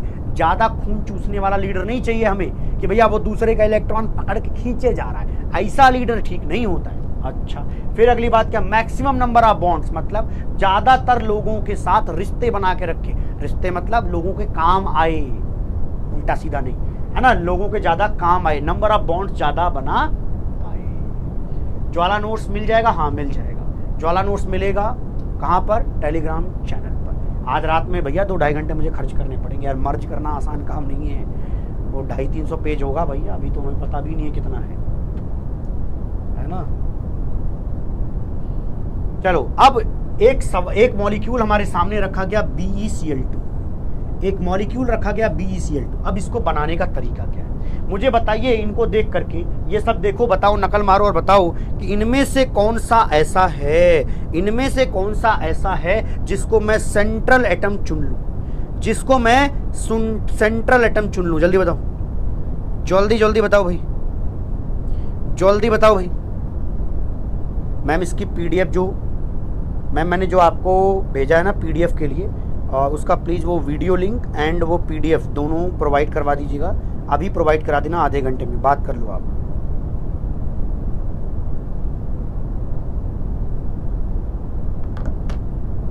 BeCl2 बताएं बेरिलियम को, वेरी गुड। तो बेरिलियम यहां सबसे कम नंबर में, लेस इन नंबर। भाई क्लोरीन 2 थे, बेरिलियम 1 था, तो एक कम नंबर में जो है उसको हम सेंट्रल एटम बनाएंगे, उसको हम बीच में लिखेंगे। अब बताओ बेरिलियम के आउटर सेल में कितने इलेक्ट्रॉन? सर जहां तक हम पढ़े लिखे लोगों को ये लगता है कि बेरिलियम के आउटर सेल में कितने इलेक्ट्रॉन होते हैं, सर बेरिलियम के आउटर सेल में 2 इलेक्ट्रॉन होते हैं। Very good.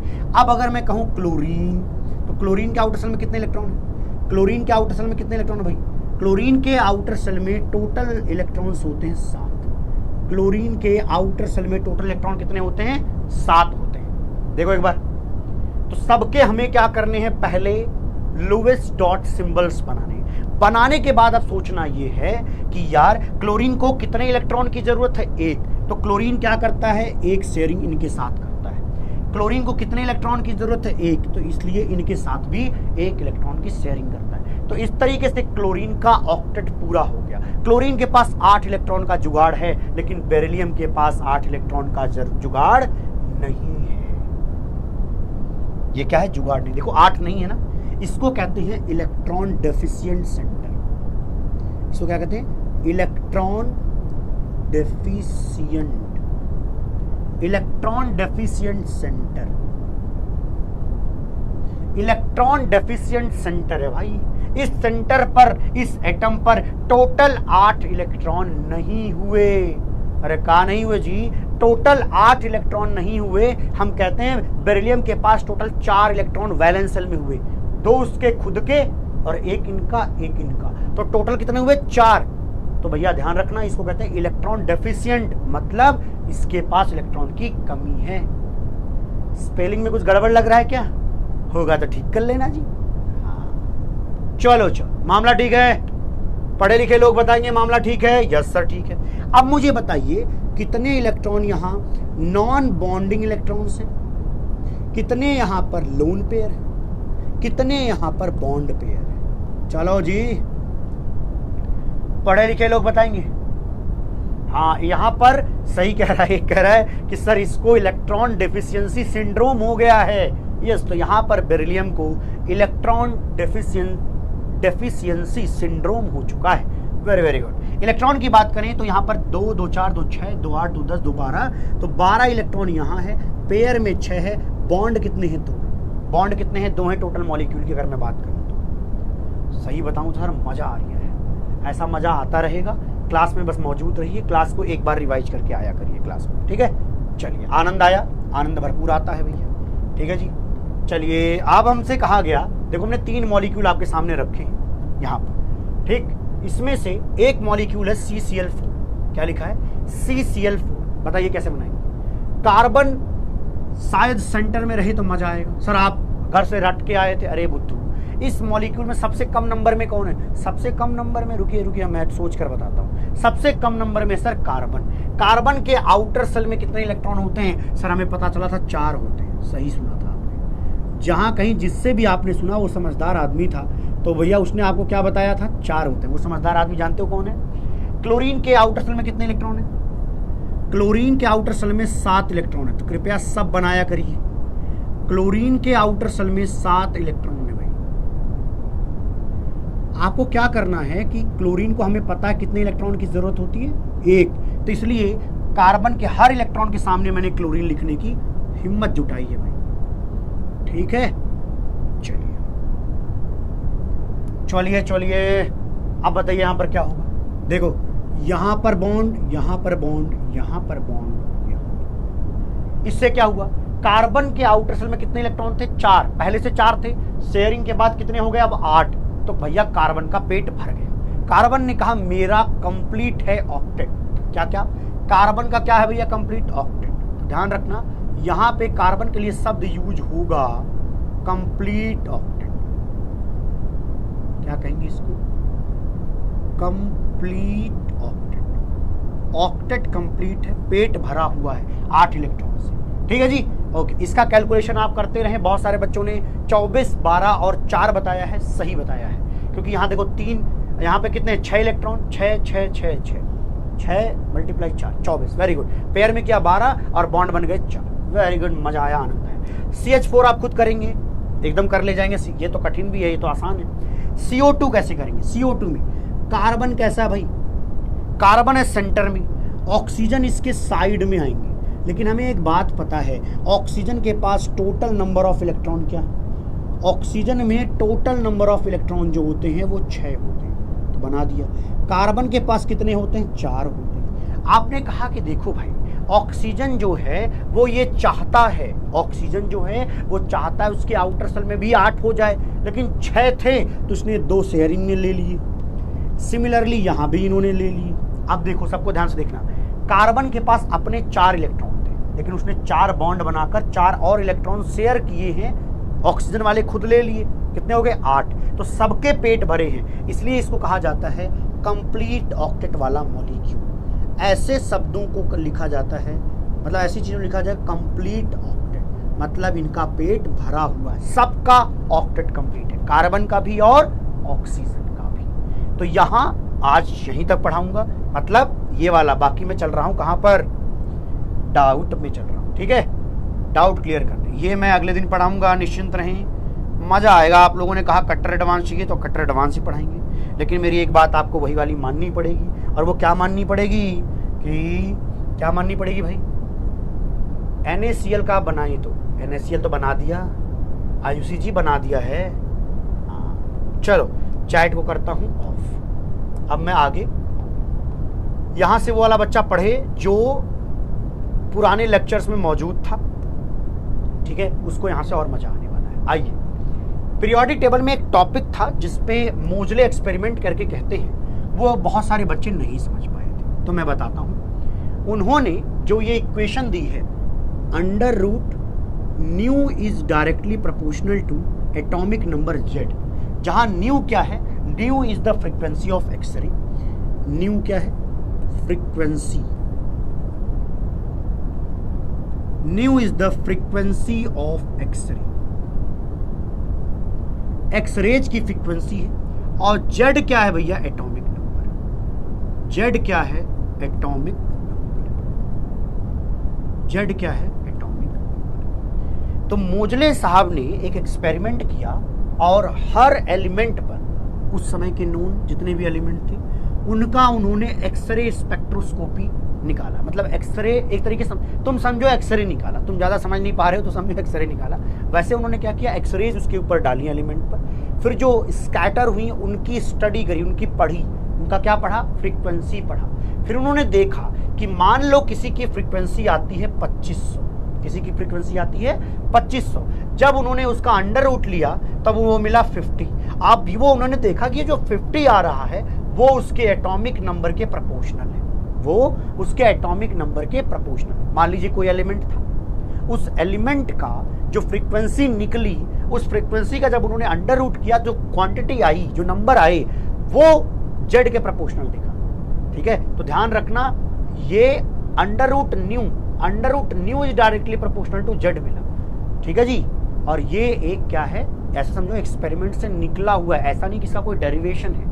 ये केवल एक्सपेरिमेंट किया और उन्होंने ये चेक किया कि जो फ्रीक्वेंसी निकल रही है उसका जब वो अंडर रूट करते हैं तब जा करके वो Z के प्रोपोर्शनल दिखाई देता है। क्लियर है, हर एलिमेंट का जब उन्होंने निकाला और ग्राफ बनाया तो उन्हें ये मिला, ध्यान दीजिएगा, उन्हें ये मिला कि भैया जब हम ग्राफ खींचते हैं तो ग्राफ में अंडर रूट न्यू मान लीजिए मैं यहाँ रखूँ और Z मैं यहाँ रखूँ, तो उन्होंने देखा यार एक सीधी लाइन मिल रही है उनको। और सीधी लाइन क्या बताती है, सीधी लाइन ये बताती है y बराबर mx को बताती है, वो ये बताती है कि भैया अंडर रूट न्यू जो है वो किसके प्रोपोर्शनल है, Z के। अरे बुद्धू, y बराबर mx जानते हो क्या, y बराबर mx तब कहते हैं जब 0 से शुरू होती है, ये एग्जैक्टली 0 से शुरू नहीं होती है, थोड़ा सा ऐसे शुरू होती है, तो इसको हल्का सा ऐसे बना देता हूँ, ऐसे, ठीक है। एक इंटरसेप्ट यहाँ पर आता है, तो y बराबर mx प्लस सी का फॉर्मूला यहाँ पर सेट बैठता है। तो कुल मिला के मैं और आपको थोड़ा और डिटेल में दे देता हूँ। उन्होंने ये कहा कि देखो भैया, जब उन्होंने इसको थोड़ा और डिटेल में लिखा तो इन्होंने इसको इक्वेशन को ऐसे लिखा, a z माइनस बी। फिर उन्होंने कहा a और b कांस्टेंट है, ये बस जानना है क्या है, बहुत डिटेल में नहीं जानना, कोर्स के बाहर की बात है, बस a और b क्या है, कांस्टेंट। उन्होंने ये कहा। अब इसको अगर आप इत्मीनान से लिखो, ये क्या लिखा है, A Z minus B, A B नहीं लिखा है, A Z minus A B लिखेंगे इसको, क्या लिखेंगे, A Z minus A B. अब कोई भी पढ़ा लिखा आदमी ये कहता है कि अगर कोई इक्वेशन उसके सामने ऐसी हो तो उसको वो y बराबर एम एक्स प्लस सी से इजिली कंपैरिजन कर सकता है। तो उन्होंने कहा देखो, अगर ये y में कहते, ये कौन है y, ये कौन है भैया y, ध्यान सुनिए, ये हो गया y। अब इसमें से x कौन है, z, देखो x एक्सिस पर कौन है, x एक्सिस पर z दिख रहा है, अंडर रूट न्यू कहाँ है, y एक्सिस पर, तो y और z हो गया। तो यहाँ पर ये क्या है भाई, a क्या है, a क्या है, स्लोप है, a क्या है, स्लोप, m, स्लोप m क्या है, किसके बराबर है, a के बराबर है, ठीक। और जो ये माइनस ए बी है, ये पूरा माइनस ए बी, ये इंटरसेप्ट के बराबर, जिसको कि c कहते हैं। तो y बराबर एम एक्स प्लस सी, सी क्या होता है, इंटरसेप्ट होता है, c क्या होता है, इंटरसेप्ट होता है। तो y बराबर एम एक्स प्लस सी के हिसाब से ये एक आपको इक्वेशन के हिसाब से ग्राफ मिल रहा है, या कहो ग्राफ के हिसाब से इक्वेशन मिल रहा है। इसमें क्या दिक्कत है भाई, बताओ, इसमें किसी को समस्या है? उनकी इक्वेशन पे ज्यादा, अरे कई बच्चे सोच रहे होंगे कि सर उनका एक्सपेरिमेंट कैसे हुआ, ये सब नहीं जानना है, कहानी ये सब थोड़ी ना सीखना है। बस ये उनका फाइंडिंग क्या है, उनकी फाइंडिंग ये है कि वो जो एक्सरेज की निकली हुई फ्रीक्वेंसी थी, वो फ्रीक्वेंसी किसके प्रोपोर्शनल रही है, जेड के प्रोपोर्शनल थी, दैट्स इट, ठीक है। चलिए, आई थिंक आप सभी को समझ में आ गया होगा, इसमें कोई ऐसी बात तो ही नहीं है ना, एक्सपेरिमेंट पे नहीं जाना, केवल एक बात की भैया, आप ऐसे समझो ना, सिंपल बात कहता हूँ, हर एलिमेंट का उन्होंने एक्सरे लिया, तू ऐसे समझ ले।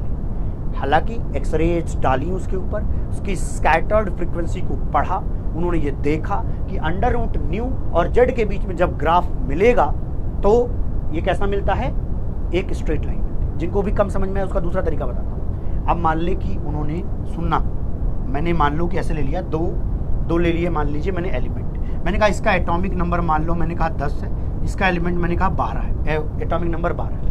इस पर उन्होंने जो एक्सरेज डाली, जो निकला उसकी फ्रीक्वेंसी न्यू नोट करी, ठीक है, इससे जो निकला उसको भी न्यू नोट करी, फिर जो डेटा आया न्यू का उसका अंडर रूट किया। अब जो न्यू का डेटा निकला वो क्या किया, इस ग्राफ पर लिख दिया, अंडर रूट न्यू करने के बाद उसको इस ग्राफ पर लिख दिया, और जो जड़ था उसको इस ग्राफ पर लिख दिया, और ग्राफ बनाया तो उनको स्ट्रेट लाइन मिली। इतनी छोटी सी बात है, उतनी छोटी सी बात है भाई, पढ़ाई हुई बात दोबारा पढ़ा रहा हूँ, ठीक। चलिए, अब मत कहना जी नहीं समझ में आया, बड़ा दुख होगा जी, क्योंकि ये 7th 8th की बातें हैं, 10th की बातें हैं कि भाई y बराबर एम एक्स प्लस सी तो फिजिक्स में भी पढ़ाया होगा, अभी पढ़ाया होगा तुम लोगों को। बच्चों ने कहा ये सवाल मुझे कम समझ में आया, मैं कहा इससे नहीं समझ में आया, चलो इसको मैं 30 सेकंड से ज़्यादा दे नहीं सकता, चलो करो 30 सेकंड में करो भाई। चलो देखो, इन्होंने कहा कि अंडर रूट न्यू और जेड के बीच में ग्राफ है, ठीक है जी, इंटरसेप्ट कितना है, -1 है, तो ये सी की वैल्यू दे दी उन्होंने, इंटरसेप्ट सी होता है y बराबर एम एक्स प्लस सी में। तो आइए देखते हैं, y बराबर एम एक्स प्लस सी, जिसमें c की वैल्यू उन्होंने दे दी है -1। इस इक्वेशन को अगर मैं under root new is equal to a Z minus A b से कंपेयर करूं, क्योंकि इसी को देखते हुए ये बना होगा, इसी को देखते हुए ये बनाया गया, इसी को देखते हुए ये बनाया गया। तो देखो, ये है y, z क्या है x, z x एक्सिस पर लिखा है ना, a क्या है स्लोप, तो a है स्लोप, a है स्लोप, स्लोप क्या होता है tan थीटा, थीटा कितना दिया है 45, tan 45 कितना होता है 1।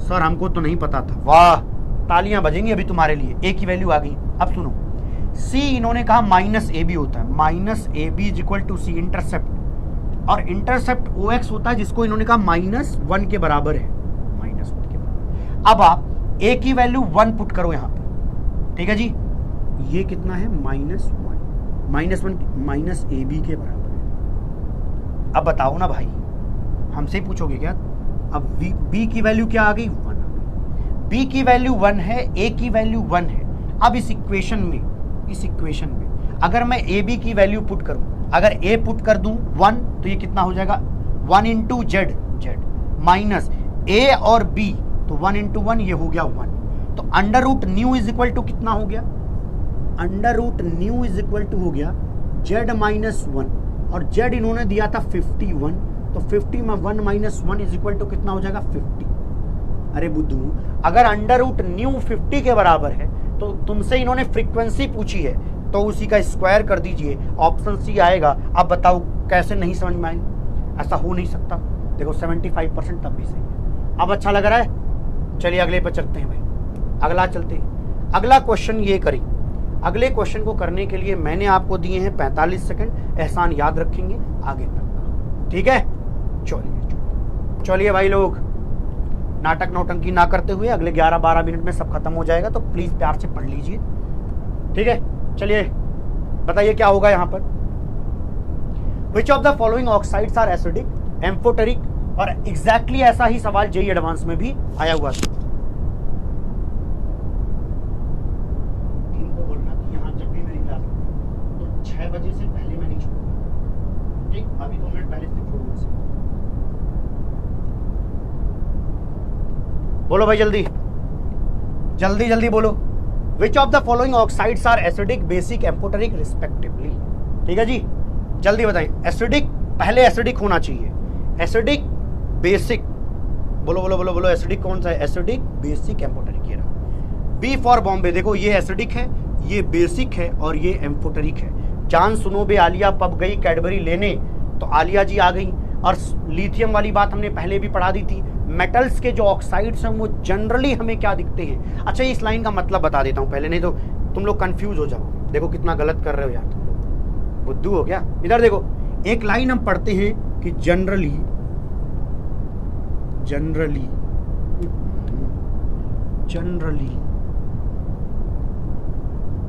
Oxides of metal, generally oxides of metals कैसे होते हैं, बेसिक होते हैं।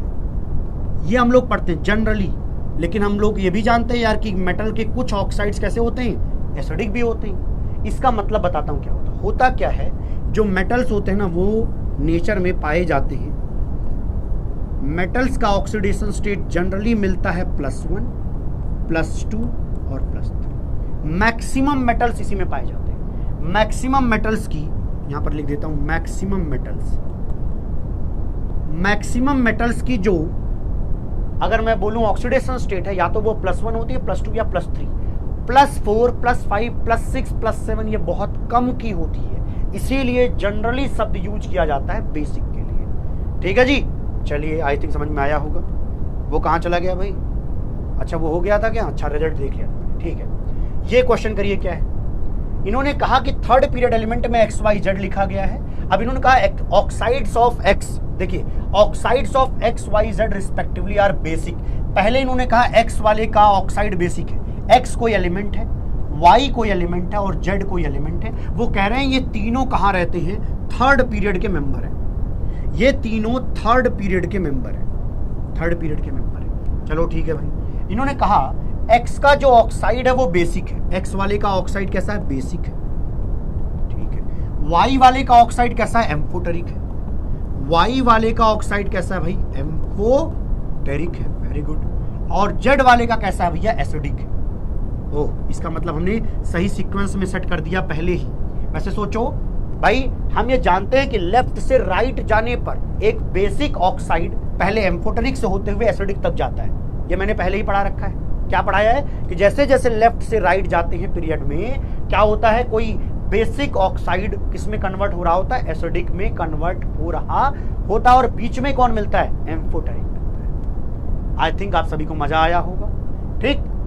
तो इस हिसाब से the correct order of atomic numbers, atomic number किसका ज्यादा होगा, आप ये जानते हैं। एटॉमिक नंबर किसका ज्यादा होता है भाई, जो पीरियड में किस साइड रहेगा, बोलो बोलो, राइट साइड में रहेगा, उसका एटॉमिक नंबर आपको ज्यादा मिलेगा। बड़ा आसान था है ना।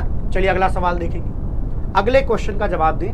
The correct option with respect to Pauling electronegativity values of, अरे ये तो बड़ा आसान है, इसको सेट कर लेना भाई। इसको सेट कर लेना। इसका जवाब मैं नहीं बताऊंगा, चैट में आप लोग खुद बता देना। ठीक, चैट में आप लोग इसका नाम रखोगे, क्या रखोगे, इसका क्या नाम रख दें, बोलो बोलो जल्दी बोलो। ज्वाला 1 का एग्जाम, चलो इसका नाम रख दिया ज्वाला। इस क्वेश्चन का नाम होगा ज्वाला 1। इसका आंसर बताएंगे, है ना? मैं नहीं बता रहा भाई, बड़ा आसान है। ओहो, इसको कौन पूछ रहा है, कर लेना भाई। ओहो छी, ये देखो डी ऑप्शन सही है, डी ऑप्शन सही है, सबका सही होगा, ये सबका डी ऑप्शन सही होगा। अच्छा ऑप्शंस रॉन्ग है, वेरी गुड वेरी गुड। रुको भाई, अगर ऑप्शंस रॉन्ग है तो इसको छोड़ देना, कोई बात नहीं है, कोई चिंता की बात नहीं है, ठीक है। अभी क्योंकि अगली क्लास भी यहीं पे है तो इसलिए थोड़ा करना पड़ेगा, है ना। ये देख लो, उससे टीपो में कौन आएगा, ये क्या लिखा हुआ भैया, देखो सेलेनियम में उससे टीपो आता है ना, उससे टीपो, बोलो बोलो। अरे ऑक्सीजन उससे टी, अब बताइए इनमें क्या ऑर्डर आएगा, इनमें चेक कर लेना, इनमें चेक कर लेना भैया क्या आएगा, है ना। एक आएगा, अगर मैं बोलूं तो एक आएगा कैसन पंप, इसमें क्या ऑर्डर आएगा चेक कर लेना, इसमें क्या ऑर्डर आएगा चेक कर लेना भाई, ठीक है। सिलिकॉन और एल्यूमिनियम, सिलिकॉन और एल्यूमिनियम में क्या ऑर्डर आएगा, ठीक। ये फॉस्फोरस और इसमें तो ये हो जाएगा आपको फॉस्फोरस और सल्फर, तो यहाँ पे नाना पाटेकर, तो ये रहा, इसमें आप चेक कर लेना। ऐश्वर्या सब बीमार, सबके रिश्ते बता दिए कौन कहाँ पर रहता है, ठीक है जी। कुछ गड़बड़ होगा तो बताना, कुछ गड़बड़ होगा तो बताना। जैसे देखो एल्यूमिनियम सिलिकॉन में किसका ज्यादा, सिलिकॉन का, राइट साइड वाले का ज्यादा होता है, राइट साइड वाले का ज्यादा होता है, राइट साइड वाले का ज्यादा होता है, तो ये तो दोनों गलत हो गए। अच्छा एक भी सही नहीं है क्या, ऐसा है क्या, ये देख लेंगे। ऊपर से नीचे जाने पर ऊपर वाले का ज्यादा है, अच्छा। फॉस्फोरस और सल्फर में सल्फर का ज्यादा है, कोई सही हुआ क्या, ऑल रॉन्ग है, तो पक्का कोई ना कोई ये सल्फर वाला ठीक कर लेते हैं, यही होगा। चलो ऑर्डर मैंने बता दिया, मान लो सल्फर, इसमें देख लो, इसको उल्टा ऑर्डर कर लेते हैं, बस मैच करा लेना, बाकी क्लियर है। आप देखो डी ऑप्शन सही, IIT दिल्ली पहुंचाना था मुझे तुम्हें, इसलिए मैंने डी को सही किया है, ठीक। चलिए ये तो आपसे हो जाएगा, इसमें कोई अरे ये तो बेहद आसान है। इसमें कैसे डेटा देखोगे, इनका ऑर्डर आपको पता है, सोडियम, मैग्नीशियम, एल्यूमिनियम, सिलिकॉन। अगर हमें ऑर्डर बनाना होता है, हमें पता है मैग्नीशियम वाला इनके आगे आएगा, यही आयनाइजेशन एनर्जी का ऑर्डर होगा। इस हिसाब से सोडियम, उससे ज्यादा एल्यूमिनियम, उससे ज्यादा मैग्नीशियम, उससे ज्यादा सिलिकॉन। तो देखिए सोडियम का क्या हो गया जी, ये हो जाएगा, ये हो गया सोडियम, ये कौन हो जाएगा जी, सोडियम। इसके बाद उन्होंने मैग्नीशियम लिखा है, तो हाँ पक्का ये है मैग्नीशियम। फिर देखोगे ये एल्यूमिनियम, और ये आएगा भैया सिलिकॉन, ठीक है। देख लो, चेक कर लो, यही ट्रेंड देखने को मिलेगा, चेक करोगे तो आपको यही ट्रेंड यहाँ पर देखने को, डी फॉर IIT दिल्ली, ठीक है जी। देखो देखो यही वाला ट्रेंड यहां पर देखने को मिलेगा, क्लियर। अरे बुद्धुओं, ये तुम समझे नहीं, यहां सीक्वेंस वाइज दिया गया है। सोडियम का सबसे कम, उससे ज्यादा एल्यूमिनियम का, उससे ज्यादा देखो एल्यूमिनियम का, फिर उससे ज्यादा मैग्नीशियम का, और सबसे ज्यादा सिलिकॉन का। तो ट्रेंड आयनाइजेशन एनर्जी का ट्रेंड ये है, ठीक है। डी ऑप्शन सही है ये क्वेश्चन। अब कई बच्चों को लगेगा कि अरे सर हमको तो इसका ऑर्डर नहीं पढ़ाया, ऑर्डर नहीं पढ़ना था, जिंक का ज्यादा आता, आपको पढ़ाया गया था ग्रुप 12, भूल गए लगता है। ग्रुप 12 का ज्यादा आता है, कितना आसान था ये, बाकी चेक ही नहीं करना कुछ भी, ये क्वेश्चन ही इसलिए दिया गया था कि पीछे का नहीं चेक करना है। ग्रुप 12 का जिंक का सबसे ज्यादा आता है, इस पर भी चलो एक दिन बात करूंगा, और ठीक है। इतना आसान था, खाली इससे छंट के आ जाता, लेफ्ट से राइट जाने पर केवल लास्ट वाले में। ये तो आप खुद कर लोगे यार कि कौन बढ़ता है कौन घटता है वाली बात है, ठीक। ये मैं नहीं करा रहा हूं। अरे ये सब क्या करा रहे हो मुझसे यार, करो, आसान सवाल है। इसका नाम ज्वाला, रुको, ज्वाला 2 पीछे वाले का नाम रख देता हूं, ज्वाला 2, ज्वाला 3। क्या जवाब बताऊं मैं इसको, ये सब इतनी बार पढ़ा चुका हूं एक ही चीज, पढ़ो और करो। Correct radii of, correct order of radii, ये तो गलत ऑर्डर है, इसका तो कोई ऑर्डर नहीं, ये दोनों बराबर आएंगे, है ना। ये केवल वो लिखे आइसोटोप्स है, ये इसको आइसोटोप्स कहते हैं। तो इनके तो वैसे भी चक्कर खत्म है। इनका क्या, ये भी गलत है, ऊपर वाला भी गलत है, क्योंकि ऊपर वाला सेम आएगा एग्जैक्टली। यहाँ पर देखोगे ये सही है, तो ये सही है। चलो टी फॉर IIT दिल्ली भैया कंफर्म है, ठीक। चलिए, अरे ये एटॉमिक नंबर्स नहीं, ये वो हैं आइसोटोप्स। पढ़े हैं कभी आइसोटोप्स क्या होता है भैया? पढ़ो जाके। ज्वाला 3 तक पहुंचे थे ना। अरे फॉर्म मेनली कोवलेंट कंपाउंड, ये शायद बच्चों को ये रिलेट नहीं हुआ होगा सर ये क्या था। चलो ये अगले दिन मैं खुद डिस्कस कर दूंगा, छोड़ देता हूँ क्योंकि अगली क्लास लानी है तो कर देते हैं भाई, नहीं तो ये वाला गलत है शायद, चौथा गलत है ना। हाँ चौथा गलत है, क्योंकि बोरॉन और बेरिलियम की अगर मैं बात करूं तो बेरिलियम की साइज जो होती है वो बड़ी आती है ना, साइज बड़ी आती है। लिखा है बोरॉन का ज्यादा होता है, तो इसका मतलब चौथा गलत है, तो 1 2 3 सही होगा, 1 2 3 सही होगा, ठीक। चलिए ये क्वेश्चन भी अगले दिन करवा दूंगा अगर आप चाहोगे तो। क्या करूं, ये तो मैं नहीं कराने वाला हूं, ये भी हो चुका है। ये क्वेश्चन आपका हो चुका है, ध्यान से पढ़ लेना। ये क्वेश्चन मैंने अभी कराया।